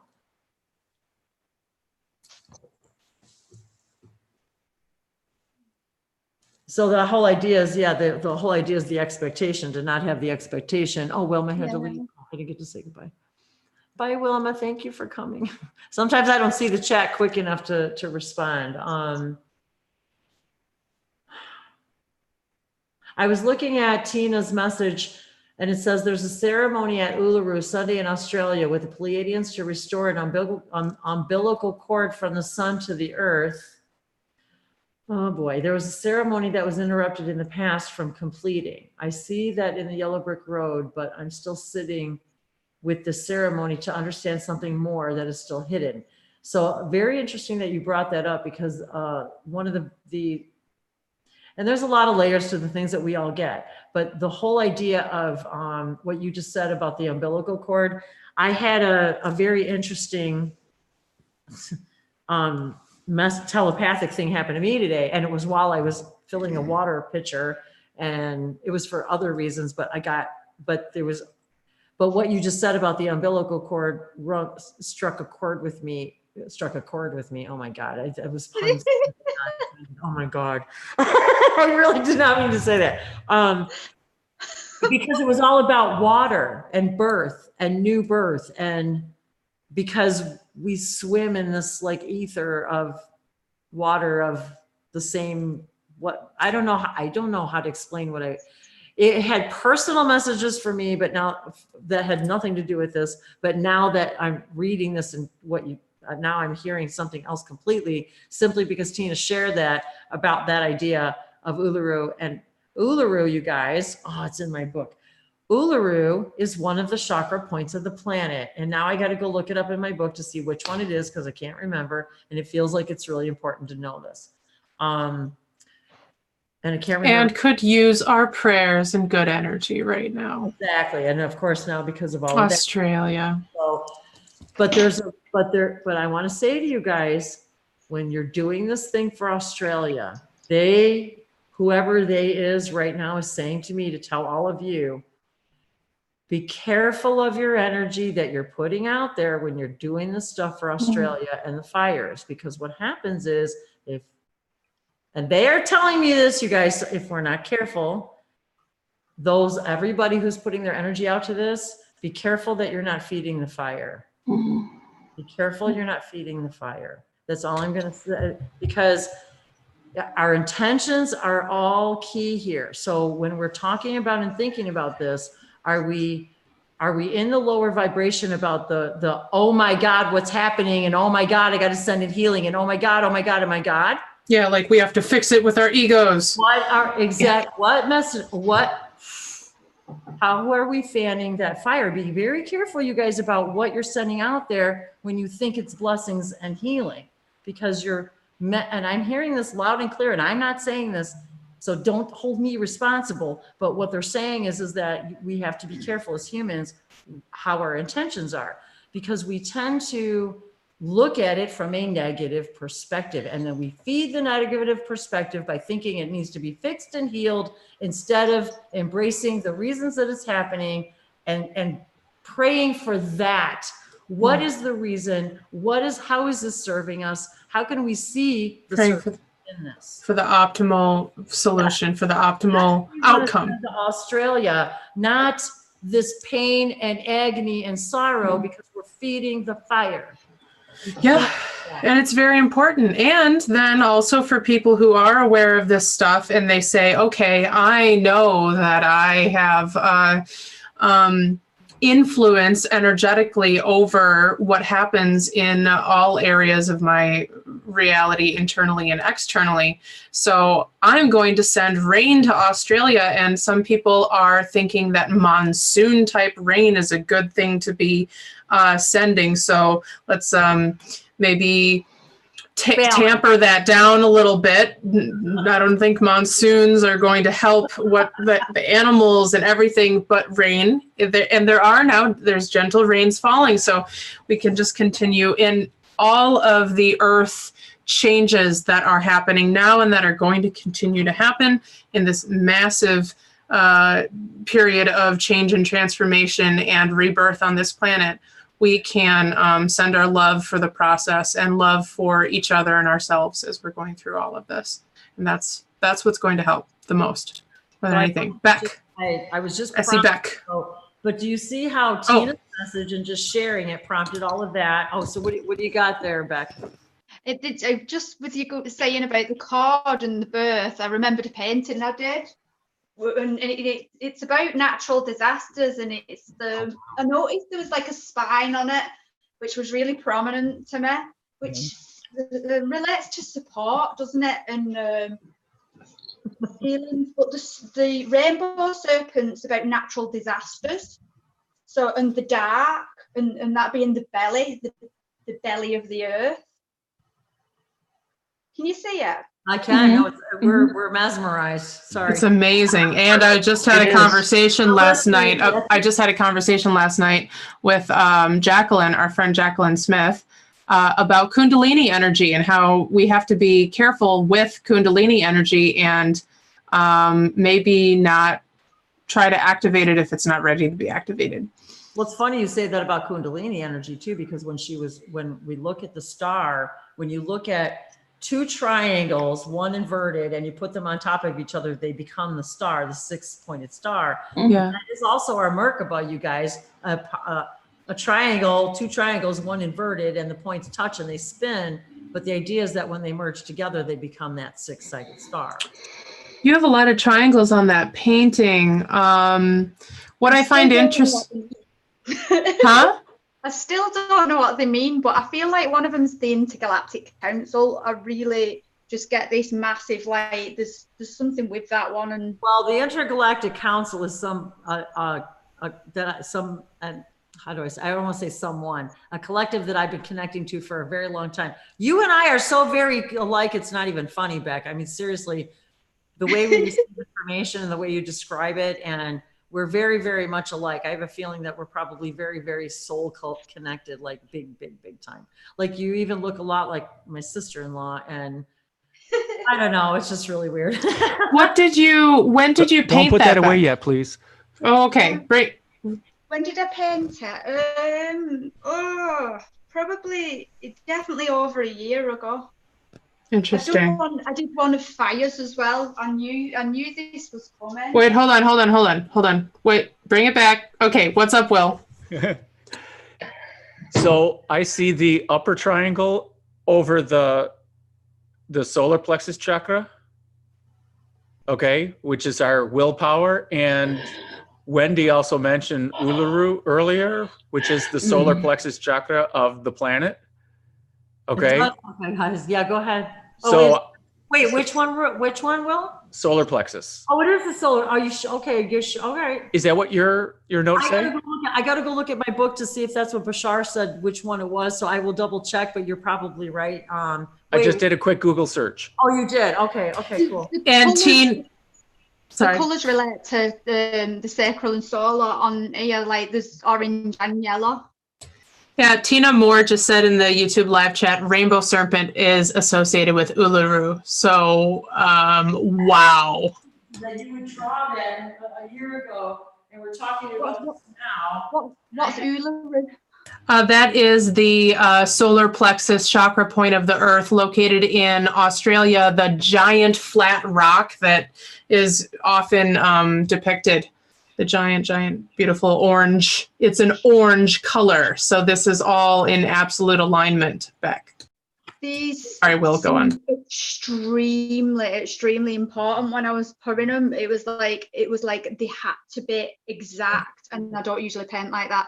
It was these. I'm like, they feel like stitches, but I'll get a bit closer. I thought I had these marked. Pages. You see them? Oh, I see them now. Okay, I couldn't see it. Yeah, from far away, you couldn't see those distinctively. Yeah, they felt really important. And for the Australian fires, I actually sent ice to the flames. I asked if it was in the highest interest, and I was like, just channeling the like when you're outside and it's cold and you feel that iciness. I was just channeling that through to them. Wow. I just felt guided to. So that is a, so you painted that over a year ago, but it is now being presented for the energy of it in direct connection with this conversation we're having today, connection with Australia, what's happening in Australia with Uluru, and what Tina said about the ceremony happening there this upcoming Sunday with the Pleiadians to restore an umbilical cord from the sun to the earth. That was a ceremony interrupted in the past before. So according to this, you guys, and this now, No? I will remind you all that this is just a perspective. Yeah, it doesn't feel right. Something doesn't feel right with that umbilical cord. Like, Okay. To me, something really in my stomach is not sitting well with the connecting of it. I can't explain why I feel that way, but something to me really doesn't feel aligned, and that's why it wasn't. It didn't happen the first time. And do you mean it? So this upcoming Sunday? It just doesn't feel well, what's like. interesting about this, you guys, is what's really weird about this is according to a Bashar event that I watched many years ago, and I wrote down what he said were the chakra points of the planet. Now, this is just simply their perspective.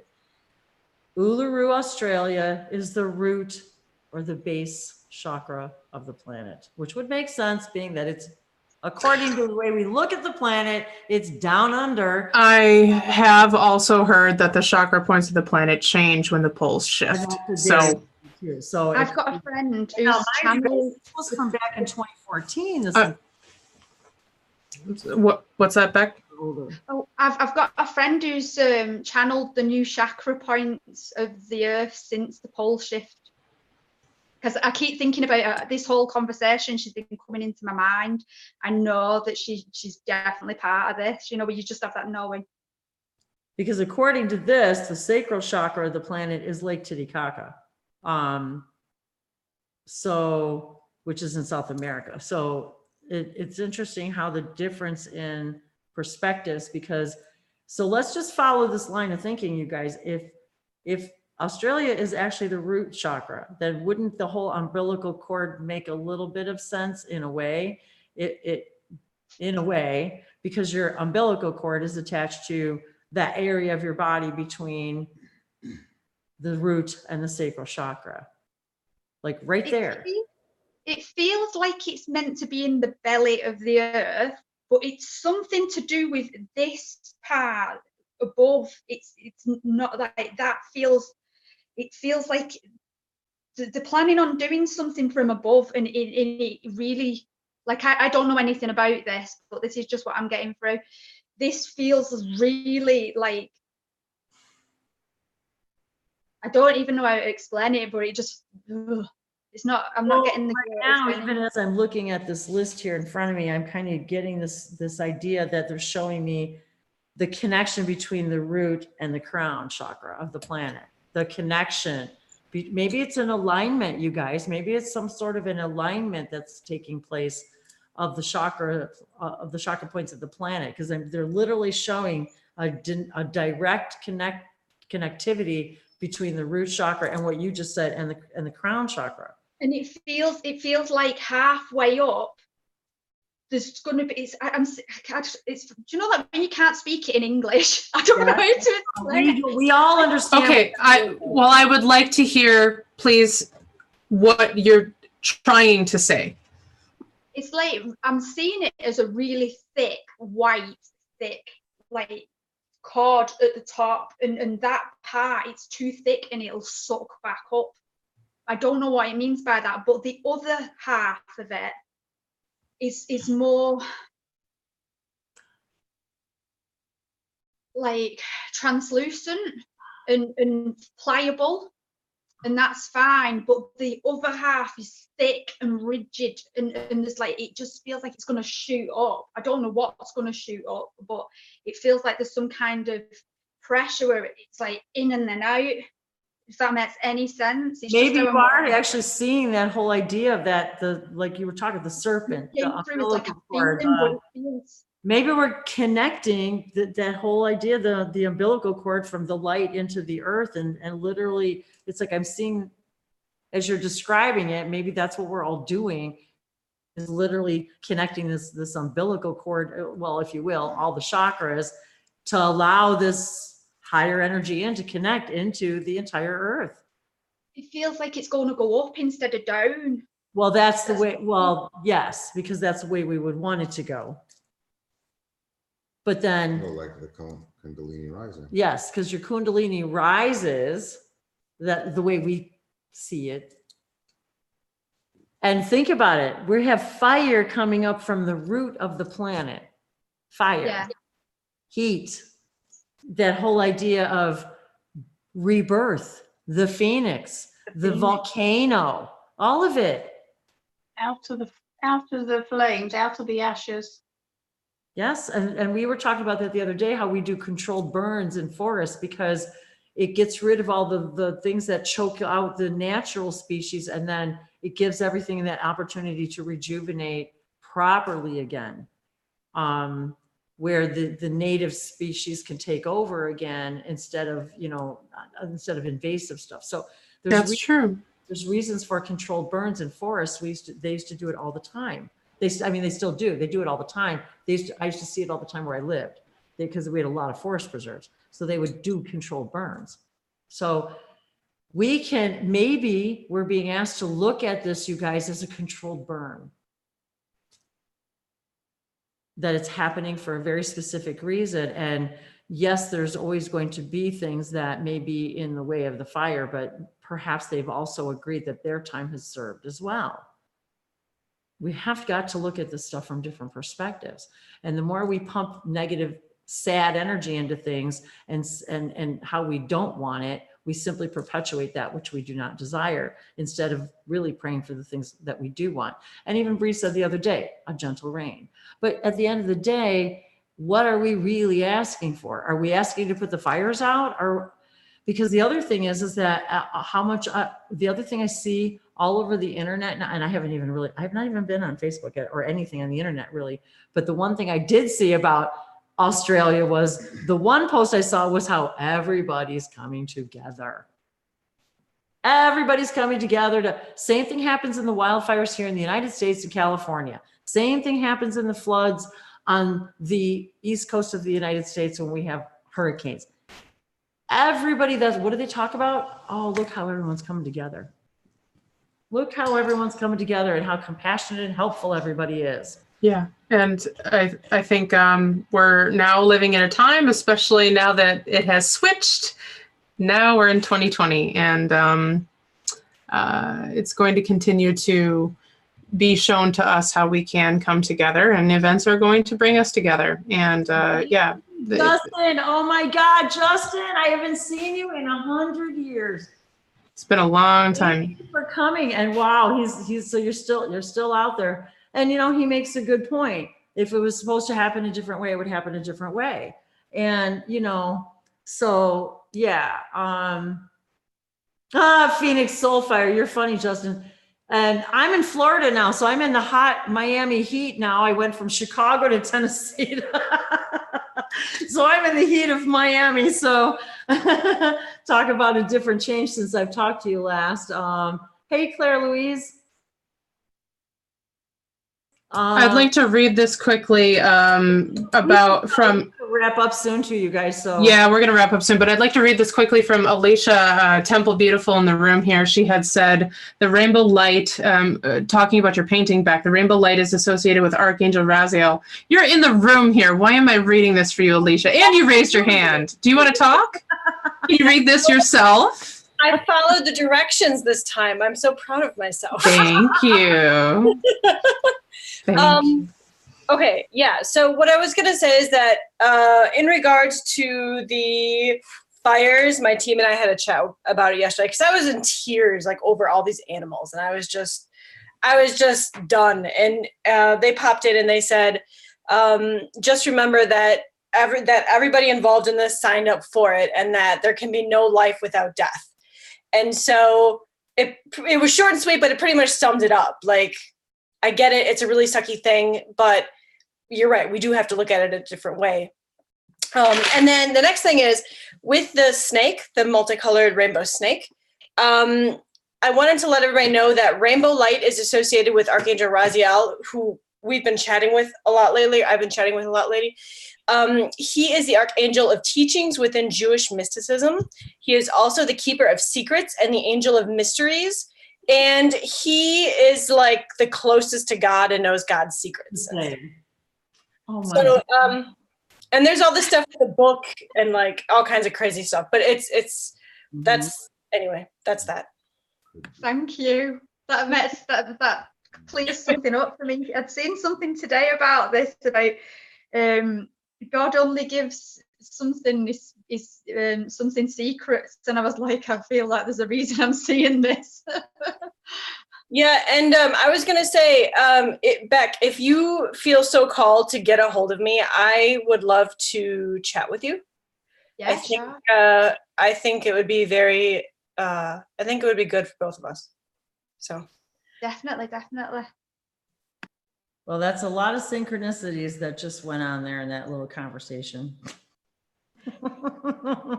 Lots and lots of them. So that very interesting. Thank you for sharing that, Alicia, because that's very interesting about what we've been experiencing here and everything. Yeah, very funny. So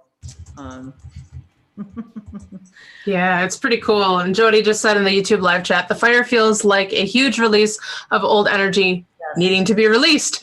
And that's detoxing, right? We can be thankful for when our body detoxes. It may be difficult while it's happening, but in the end, new and improved, right? The stuff comes out that needs to come out. So yeah, our perspective, our perception of the stuff is very important, and always seeing it from the highest vantage point you possibly can. Well, the other thing is that Dave brought up, which a lot of times we don't always recognize, is a lot of times when these things happen globally, and there's a reason why he said it. So, because a lot of times these things happen and they're distractions.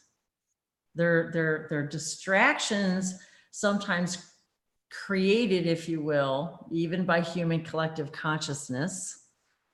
They're distractions to distract us from what may be really going on around us. And how many people are going to recognize it as a distraction, and how many people are going to recognize it as the opportunity to look at something from a different perspective, a much, much higher perspective. So it gives us that opportunity. Yeah. I mean, if you think about it, like just to very lightly touch on this not so light topic, and then we should probably wrap up, do some light language blessings, and finish up for the day. To see if Peg had if she wanted to say anything too. And I haven't Absolutely. even this today either. Yes. We wanted to wrap up early, you guys, and here we are getting deep into conversation. But that's how it works. That's why we like it. So just really quickly, you know, back when I first started my awakening, the idea and as my heart began opening, it was difficult to then eat a, let's say, cheeseburger and say, I am eating what was a living, conscious, loving animal, and now it is in my mouth and I'm chewing it up and I'm swallowing it, and this energy is becoming a part of my being, and it was maybe not the happiest cow on planet Earth. So seeing the meat, humans eating meat, this goes into the whole, like, okay, well, plants also are conscious. Plants have awareness as well, and plants have feelings in their own way. With what we're doing, having the love and the care and the respect for what we consume, for what we do, and then knowing that these souls are coming here and incarnating, knowing, having this awareness beforehand. It's not like it's all like talking about soul contracts and everything. So it's the same for the billions of animals right now that we're talking about in Australia, right? So this was like a part of their path, and it is sad for our emotions, and we can feel that and process it and let it go and allow ourselves to feel it. Don't run away from the feelings that we experience, because it's a part of the human experience. We have to feel those now. Our hearts are opening so that we can feel them. And light language is a big part of this, getting ourselves into the heart space. So with the full moon coming, we can take this opportunity as well, you guys, to take this up for the completion. And it's the wolf. And a solar eclipse. Or no. Again? Is it solar? Is it solar or lunar? No, it's solar. I think it's a solar eclipse. It is another solar eclipse happening on Saturday, the 10th. Yeah, 10th and 11th. 10th and 11th. So yeah. This is big. This is a really big time. I feel like this is a massive purging time for us by the 15th or so of January, from what I'm hearing in terms of astrology, numerology, and all those other energetic forecasts out there. Seems like things will lighten up. We talk about numerology and sacred geometry. The date itself, 110 and 111, 111, and then the year's 2020. So you've got an 1111 year, and then you're, bringing in the energy of the 111. And I know it sounds crazy, but it's all part of the deal. It opens up an energetic portal. Yeah, it's an opportunity for us to, for these new beginnings. We can really take this very seriously and bring that symbolism into our intentions or how we're moving forward. And this is the time to do that. So why don't we hop around and share some light language blessings and any last final words? Yep, let's do that. And so if anybody wants to give a quick blessing. Peg is first. Yeah. We'll let Peg go first, and she hasn't talked yet. So hi, Peg. Good to see you. Hi. Happy New Year. Happy New Year. In our lives. I guess I can still say that, huh? Yeah, things been interesting, very interesting. I'm working more with kids again. doing angel cards for kids. I've been getting lots of orders for that. That's nice. And yeah, and so I don't know what that all means, but I'm just going with the flow. And Oh, how exciting. yeah, and singing, doing light language, and I'm going to get into more writing very soon. And yeah, so things are okay. And I will share a little bit of light language. Memene kikine ale bebare kikine ale ekene memene ikine mamana kukle bamane kikine me kele bebare kikine mamana kikine memene ale bebare kukle ba bere kikine memene kikine memene ki kele bebare kikile bebare kukle mamane kikine me nakamane ke. Napania na ki ananiato ana ki atavi intafishis nani malakota inshiana niato di apakotiana malakose seva shanati inkiasa mania falo kumpikiana niato inkiashana seviliana na ku apalakote yashana se seva ontaya seana opoko intiashana se intala yasona malaku shevishana tiara ku savaste de shu semaniana valiato di intikiashana se devalana malakote shemashana tiabla shana vi indara Angela Gialu Shavase Elohim Alakoshavana Seto Shiano Seveliana. So Peg, when you do your readings for the angel cards for the children, are they do people come to you for sessions? How do you go about that? I was at a fair in late November, and people had heard that I had talked to the group of children back in October, and a woman had her granddaughter that wanted to speak to me about the angels. So we just spoke about the angels, answered her questions, and I showed the grandmom I don't call them oracle cards really because they're for kids. I call them meditation cards, angel meditation cards, and each of the card has like a spiritual word on, like listen, love, joy, peace. And then I have a little message that is written in language that they can understand, and so it's, yeah, I've got like 3 orders I've got to do very soon. So the deck you designed? Yeah.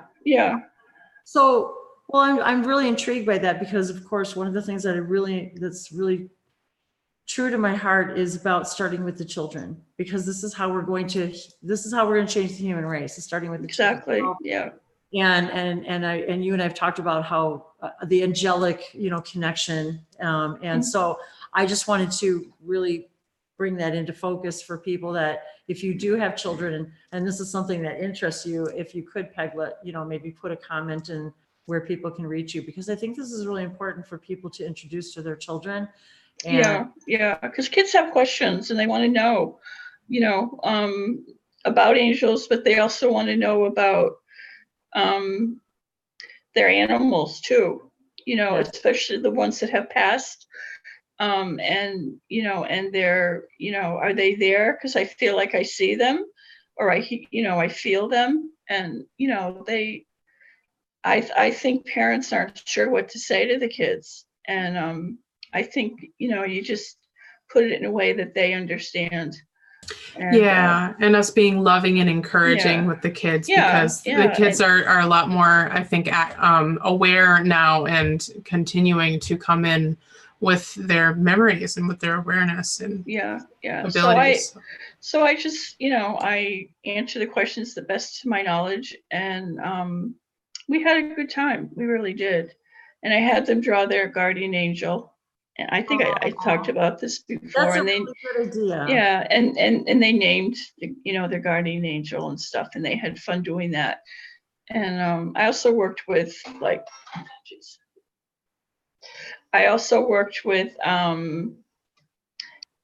elementary and high school, younger high school, like from 10th down.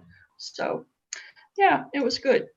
So yeah, I'd be glad to talk to you about that. Just find me. Yeah, sure. Yeah. If you wouldn't mind posting a link to where people can find you, that was kind of the point, was so people can find you. If Okay. they're doing this for their children. So yeah, this is obviously 2 things. One, the things I'd like to explore more, And also too, how do people get a hold of you? Because what I want to say about this really quickly is that this just piggybacks on what we talked about a few minutes ago, in that it's not necessarily about healing all this old stuff in past lives. It's about focusing on, from here forward, how we fix the future by changing right now. Right. That's how this works. So Yep. if the work that you're doing and what we're doing, if we focus it on the positive and incorporating it into the children. Exactly, rather because than they're trying the ones. for us to worry about all this icky fixing the past. Yeah, If we do Yeah. that part and focus on the future, the rest takes care of itself. exactly. And because they're more curious now, and they're more in tune. They're more like I think it was Beverly was talking about how they're more in tune to spirits and everything, and and to their guides and to angels and everything, and they're asking questions because it's a little bit scary for them a little bit too. They're not sure what to do about it, so or how to talk about it too. So because we as adults don't know how to approach it. So this gives people a bridge, and all of us are bridges, and we really are. This whole idea of the umbilical cord, you guys, and children and rebirth was very big with me this morning, and it hit me like an emotional ton of bricks. I'm not kidding how it hit me out of nowhere. So and then I didn't even know about this umbilical cord meditation thing now. Oh, and Justin says the 10th is a lunar eclipse. And it's the full moon in Cancer. So Sun in Capricorn. So thanks for that, JC. So just one more thing, the cards, I think, help the kids to feel more empowered too. Yes, they do. And to help them to go to feel that strength within more than feeling scared. When we get an oracle reading, and I love doing oracle readings. Yeah, when we receive an oracle reading, don't we feel empowered? Don't we feel supported, and that we've received answers from our guides? I mean, children are different. No, they're the same as us, just little, right? And and they're concepts that actually are in oracle cards, but I just made it for their like listen, inspiration, different things like schools now. And Bree and I've talked about this a lot because she's been in the teaching environment and in 3D schools as well. And she and I've talked about this a lot, Peg, about incorporating these meditation type cards for kids and call it flashcards. Actually letting them play with them in school during their, call it meditation time, call it whatever you want to call it. Or even spiritual classes too, a Sunday school, or whatever, and just, just to help them to feel strengthened and empowered, We feel empowered when we receive the message.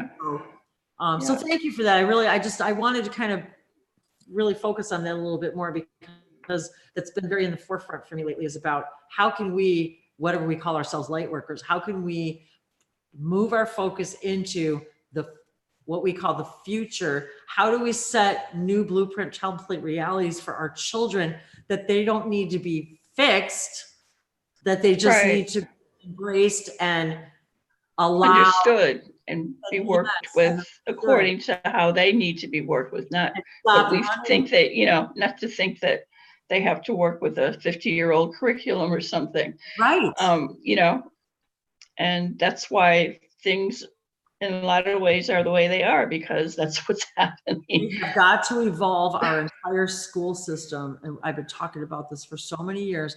We've got to evolve our entire school curricular system to incorporate all of this stuff. And the whole entire system needs to be completely revamped and changed. Definitely. The whole thing needs a controlled burn.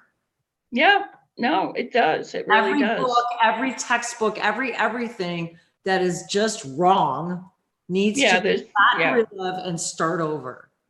So you people out there, you young people out there who are authors, who are creators, who are, get busy. Get busy redoing the whole curriculum. And if you want to be an educator or a teacher and you're getting ready to go to school, keep the stuff in mind.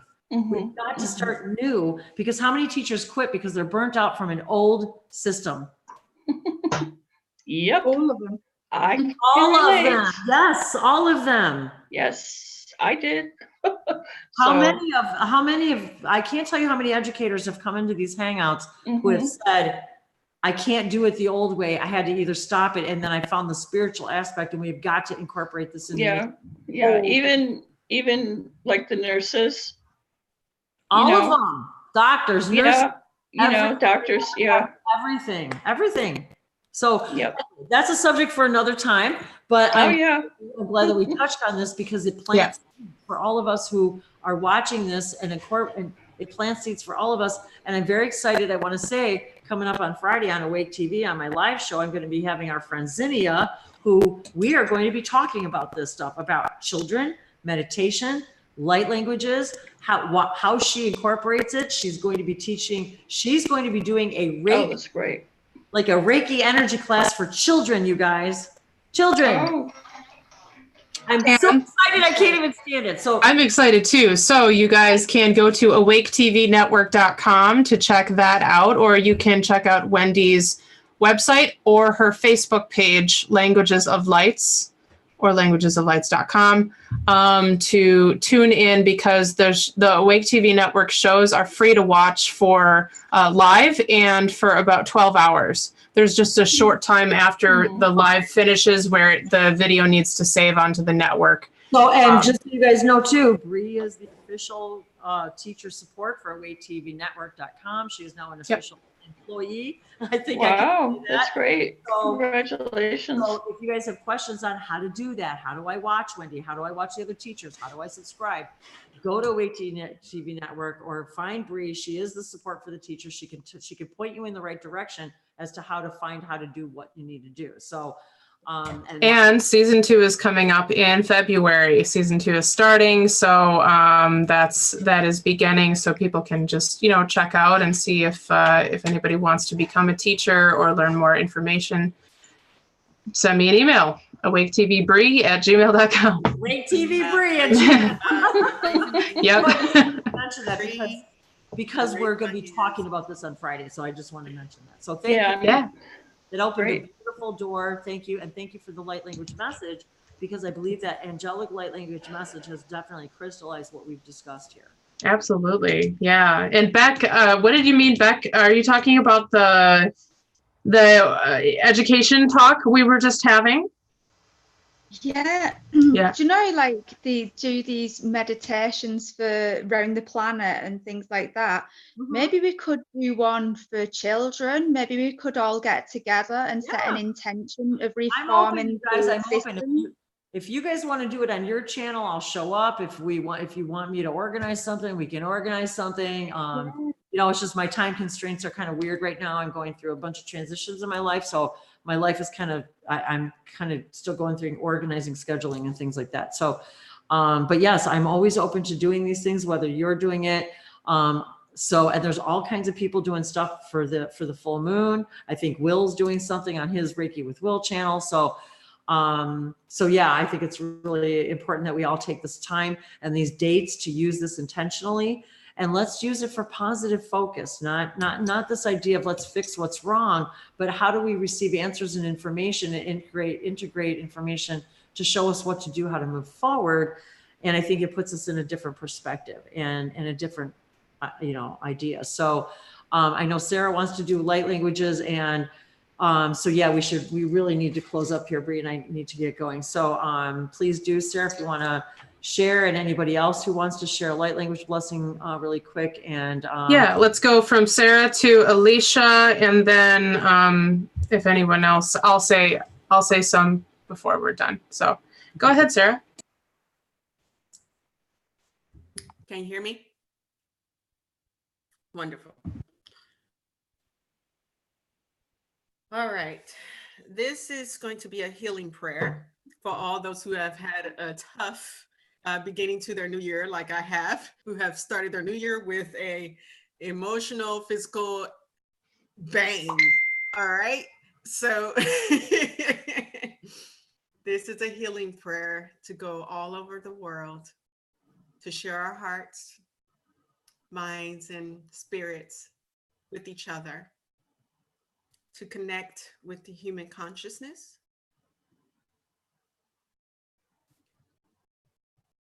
Risira tairo tukuya. Sana iritiro tukumiriti sala. Kenaya niya siukulaya. Tumenia si. Kaini kulaya ni sumya. Tuasayata. Nia tuisi ni uku. Saiki tulaya. Kaya sainduku. Ayasu. Haletia sikumaya. Taya pai. Kwayati. Kaya ni rututa. Sila ini. Kaya nuku minia.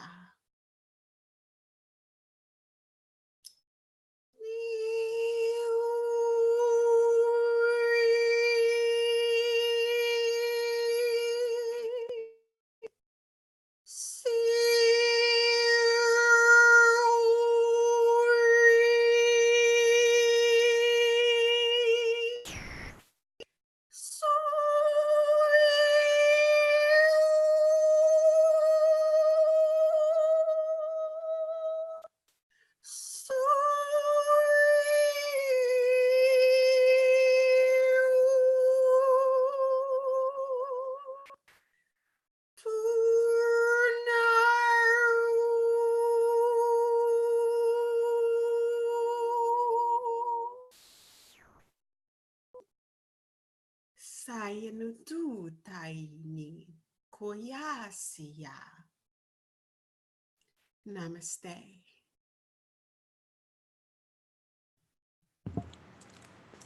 Kunyasa Vishnaya Niatoyava Inadiato Yishna Sevatia Devashuna Sia Tiaroku Shani Tiaroku Sanase Tiamateroku Niatur. Namaste.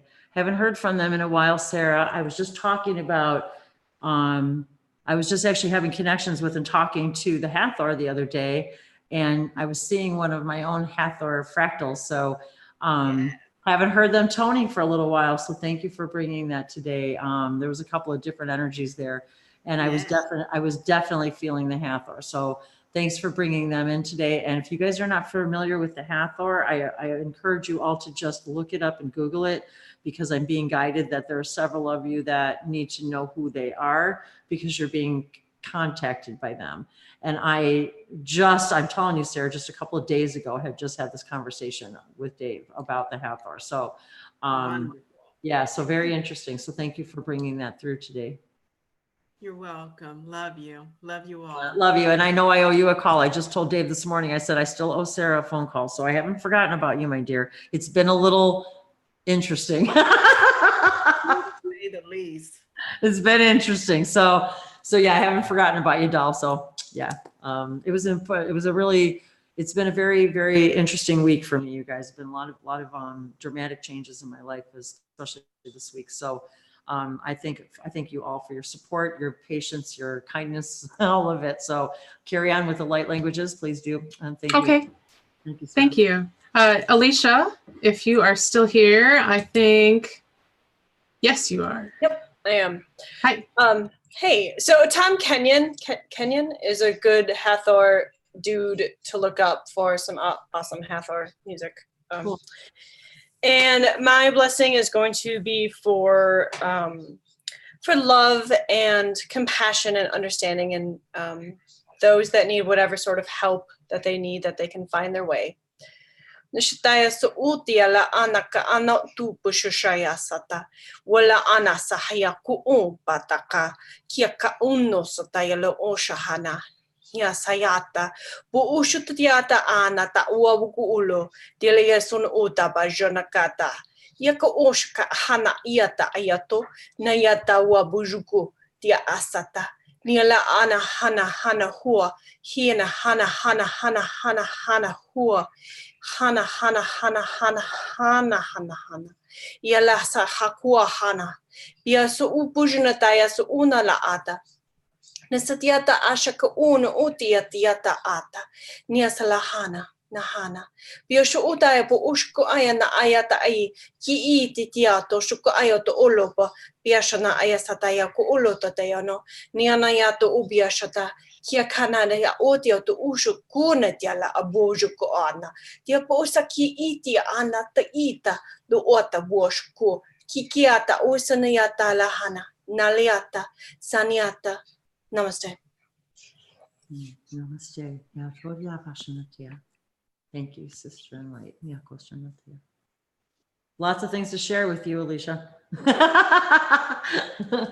Whenever you're ready, I know. Alicia, I was speaking light language the other day, and I had a part of it come through, and I was like, hana, hana, hana, hana, hana, and I kept doing that over and over, and you were just doing that. I was going to say, Bree does that a lot. Yeah, it was specifically, it happened the other day, and I remember because in Japanese, hana is flower. That's the word for flower. So I was like, oh, I'm speaking light language, but if this were to be translated in Japanese, flower, flower, flower, flower. Well, and I've always thought of myself as a flower child, and I always said, you're definitely a flower child. Oh yeah. I think of like when Ramses refers to me as a petal, it's that we're all flowers, and this is just one of the small petals of the flower that is here now. Does that make sense? Mm. So like you have this beautiful flower, but like you're just a small petal in this now moment. Yeah. Where there was a question, I think there was a question about the light language you were just speaking, if it was Pleiadian. Yeah, Claire Louise wants to know if you know what light language that was. So it's generally when I speak, it's mixtures of Palladian and angelic, and sometimes there's ancient Egyptian thrown in there, like Sumerian, stuff like that. So it tends to be a lot of stuff, and then a lot of times there's a lot of Atlantean in there as well. Mm-hmm. It's definitely a mixture of Syrian from the Egyptian and Pleiadian. Cool. Very cool. That's definitely what it was. Wow, that's so cool. Yeah, I guess Claire Louise was really resonating with it and was wondering if she speaks the same language. I would think so. I would think if you resonate with it, you've spoken it before, which means you can speak it again. Yes, exactly. Yeah. That's so cool. And it, and like if she wants to get a hold of me, check out the channel, send me an email, and I'll speak languages with you. Yeah, Wendy and Bree, and we can all speak languages together. Let's do it. You can scroll up in the YouTube live chat and check out Temple Beautiful's YouTube channel by clicking on the options next to anything she typed in there. If you want to check out her channel. So thank you, Alicia. Yeah, thank you. Thank you. Lovely today. So thank you. Absolutely. Today. Yeah, me too. And you got to meet Beck. And speaking of Beck, she said she would like to share some light language with us. Yay. Hundarashe tarasokurukoso ocean darakasa antoroho. Undrohenta se karakotokose eshan daramantaka o. Untukurukut eshan darakasa karukut ocean dakarasa mara otoko se karakata esisha. Undrose she ara tutuya sahea tatuto. Asato hesa tarehesa tatu isha. Ishi atarakuto o ishi atara. Ishi atara atara a. Nishari yandari fashion teriandari intavayashan te eliatoria fashion sevianani apu ote. Leshan te viantari yanani apako liashata. Setoshi, Shimaniantari Vakoshe ila, La Intaria Sonoviashana Tivilanko Yavashana Selita, Kimato Yavashana Seviliantori Vakonyama, La Teoshana Fisana Dialogonemiatoro, Shana Dialoguya. Yeah, we got to hang out more often. Yeah, I want to have you on my channel and on my maybe on the Wake TV show too. So we'll talk. Yeah, sure. Okay. Okay. Awesome. Thank you so much. That is wonderful. Beverly, is there anything you'd like to share with us today before we head out? Yeah, just one thing. Yeah. One thing that keeps cropping up, and it's something from my past as a little girl when I was at school. Never knew what I was singing because I went to a Catholic school. And recently it cropped up and I just started singing it. And I'm not going to sing it, but I'm going to say the words are Dona Nobis Pacem, which is Latin. And when I looked it up, it means peace on earth. Wow. And if ever you want to look that up and hear it, it's beautiful.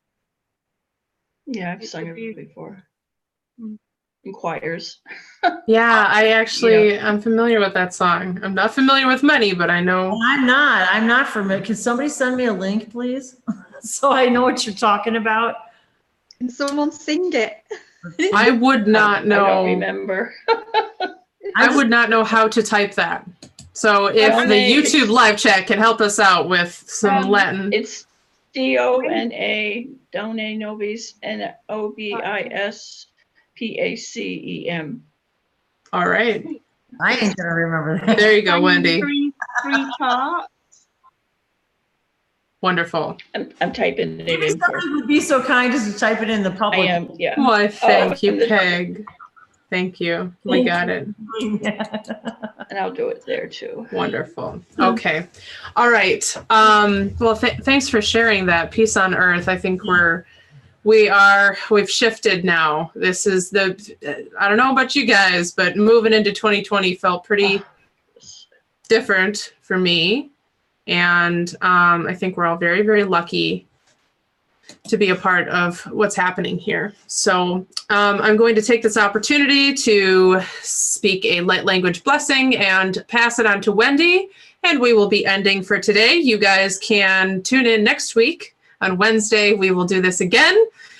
We do these every week on Wednesday, unless there's some crazy reason why we cannot, or holiday festivities. That's different. So check back on Wednesday, 3:33 p.m. Eastern Time.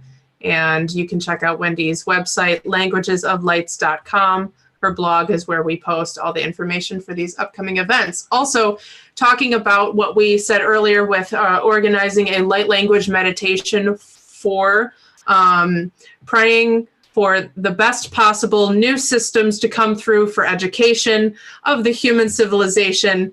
We can talk about that more in February. I think February, we can get something organized, Wendy, and we can get that posted on your blog and on your events page and just have a hangout for that. And it will not be on a Wednesday. Actually, I've been thinking about that a lot lately too, about starting more different kinds of hangouts that I haven't had the opportunity to do before. Yeah. And so I'm really excited about that, doing different times and incorporating these kinds of things. So I got a tone in my ear. There you go. I've been really thinking about confirmation a lot lately. So thank you. That's a good confirmation for us. Yeah. And all your feedback here in the YouTube is thank you, because it's nice to hear that when you guys are encouraging, to do the hangouts and yeah. Louise, thank you so much for all of your feedback and everything. And please do feel free to hang out with us anytime. And as always, you guys, you can find on my website. If you guys want to do stuff with me, you can find all my services on my page. And so I really appreciate it. I'm just kind of going through. Thanks, Jody, for saying that too. I just love you guys. Love your support. And, next week, well, I'm going to let Bree do some light languages. And then I'll just tell you guys that next week, being January, that's going to be the 15th, right, Bree? 17th. Mm-hmm. January 15th, you guys, is basically my 5-year anniversary. Well, the 16th, I think it was. 16th, yeah. The 16th, I posted my very first light language video on Languages of Lights YouTube channel. And this year, January 1st of this year was my 1-year anniversary that we, together with Bree, began my languagesoflights.com website. So this month is very celebratory, and I've got all kinds of wonderful things to celebrate in my life. And so this is really a stellar time for me. And so I wanted exactly. So if you guys are watching, whenever you're watching, if you want to join us next week, I don't know what I want to do, but I think I want to do something a little bit maybe different and special. And so for all of you who have been a part of my channel for all this time, or any amount of time, whether it's been a day or 5 years or anywhere in between, if you'd like to in any way come join us, celebrate, maybe tell me what the channel's done for you. I want to know what my hard work has done in the last 5 years. And it has been hard work. This lady was posting videos almost every single day for years. That's incredible to me. That's incredible. So pretty amazing. So it's important for me to celebrate with all of you. And I know it's just a day and time's not linear, but we are human and we like to do things in increments. And so, 5 years is a milestone in our minds and hearts and in our idea of separation of time. Good old ideas of separation and time. Gotta love it. And it allows us as humans to celebrate things by what we call time markers. And so anyway, whatever way you guys want to come and celebrate with me and with Bree and I, and you can wear a party hat. You can wear a pyramid party hat. So I want to invite everybody to do something fun. Maybe wear something fun. Maybe I'm going to wear, I am going to wear something fun. I'll dress up like a dragon, Wendy. Okay. So everybody, I just want to invite everybody to, get your light language vibe on and get your light language vibe on. Let's just do something fun and maybe out of the ordinary. You're so funny. And let's just make life just a lot of fun. And we really want to just play next week. I'm very good at making light languages fun. I'm doing my dishes. People are like, wear your crazy stuff and wear your crazy hats and bring your drawings and bring your songs and bring all your stuff and bring your tea and your wine and whatever else you want to bring. And all right, we're gonna have a party next Wednesday, everybody. Yeah, so let's make a little party of it. I think it'll be fun and cool. Just a party atmosphere. I think it'll make it fun, and it gives me the opportunity to show my appreciation to all of you for all of your love and support and kindness and all of your time and donations and support and sessions, everything. So I just want to send my love to all of you and thank you, Bree. Yay. All of the Wednesdays and all of the Awake TV support and all of the stuff that we've done over the last few years. And I'm excited to do more. Yes. To do more in different ways. And yes, my partner. So about your Awake TV show, let me just quickly mention on Fridays, Wendy has her show at 3 p.m. Eastern time on Awake TV Network. And you guys, again, can watch that live for free or for the next 12 hours for free. So I'm going to do a blessing and then you can finish up. Okay, Wendy? And we're going to go because we're later than normal. You know how it goes. I know, but that's okay. Thanks, you guys. You know how it goes. All right. Okay.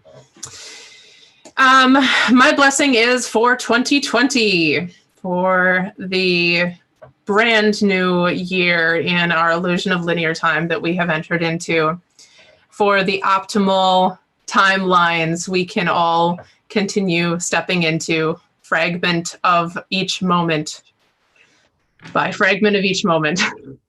Okay. Mahantauro huto shikenti si hukusho awara ne te auto shana te sha io hoi te shara antoto she ka ante sa io toko sha ane atoa ate yata ayoto te shiki yata or it anti sikoto to ote tentia ata ten yate eto shoko onda aratis ukuto ante shitea Ndeshete yatandande soto shukukoni iyo otani yatatinte shatawa anawa anayawa eshowa ayane tauto ona yosho uwe ne ona iya noa na ya no she ya auaka ayesi oto na ya te shoruto shono no yate shototo yate yoshukoa ne so to is ai to is te o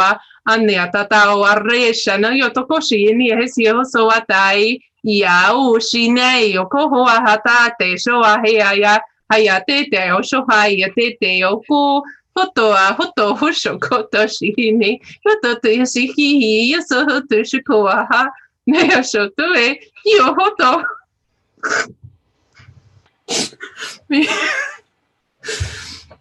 Mi o te hishihua. Mi hie toshi. Maoeshi. Ayo. More. Hold on, I'm not done. Ototo eshi. Ototo shoko toto eshi. Hauna, haune hia. Hoto, haure, hausa. The end. Thank you. Okay, I was like, I could hear playing what around. you were saying. Okay, seriously.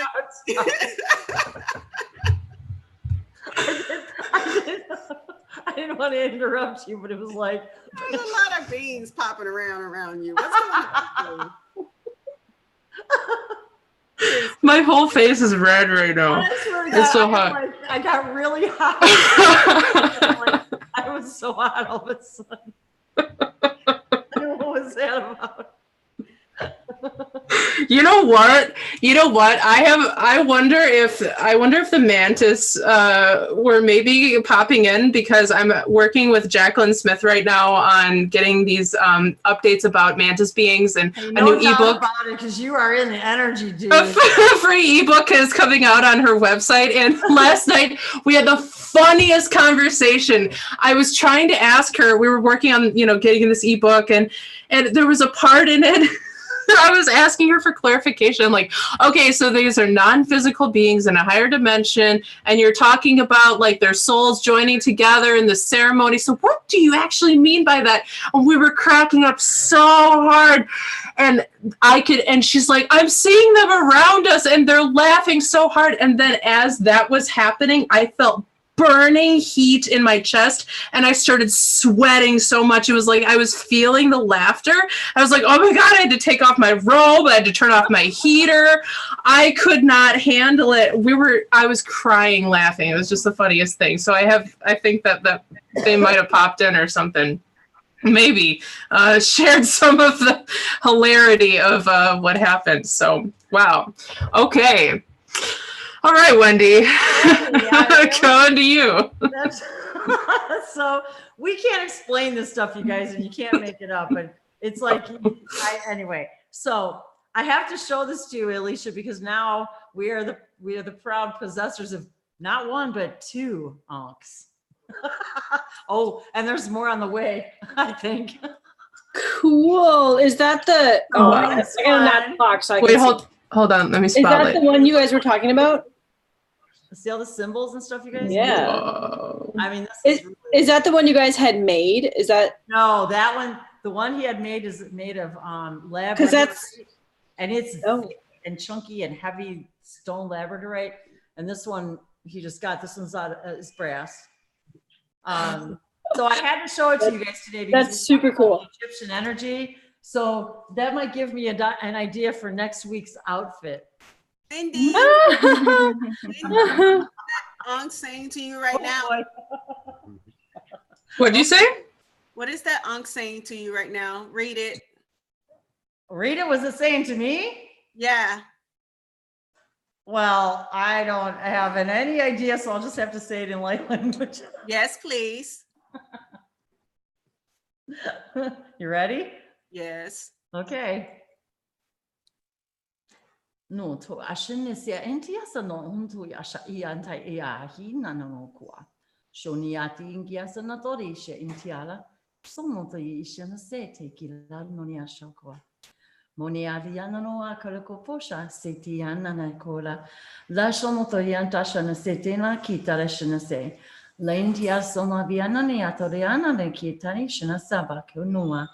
Muntia onshona anana yato no mala kitiaro seto do show no hama menani yato diava koshana sedo una miato una lentia sono sofianta di kilo cosima shetaniana Me tiara shona liaba koparia shana seta liana le naniatu payashana sete liano niaba shona liala kesede vasona tala ki shonete ki amano so shiali tare so kayamaha lunara uame shera ki la koyasana se liana metoria shana teoriana ku amia shatetea sono savi ishnote ki atoria shana sala ketea. Now, the message I was getting at the very end was, and once again, we will meet once again in the paw of the Sphinx. That's not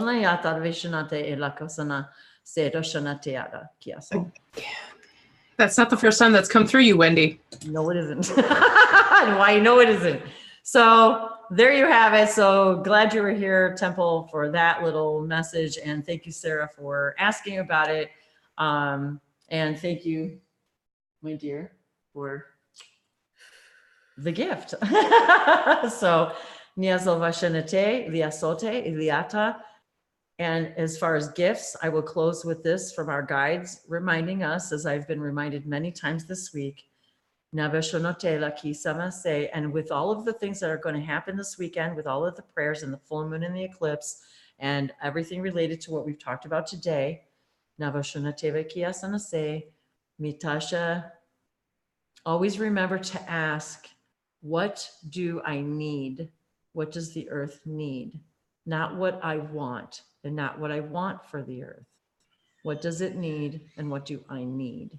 That's what we want to ask. And then ask for the guidance and the awareness to be open to the messages that you receive about that guidance, and allow that intention to allow you to receive that information and the guidance and the courage and the strength and the capacity that you already contain to act upon that information to the highest ability, with the highest intentions for the best of the good for the all. And that's really all we need to do. Nashanake, nothing needs to be fixed.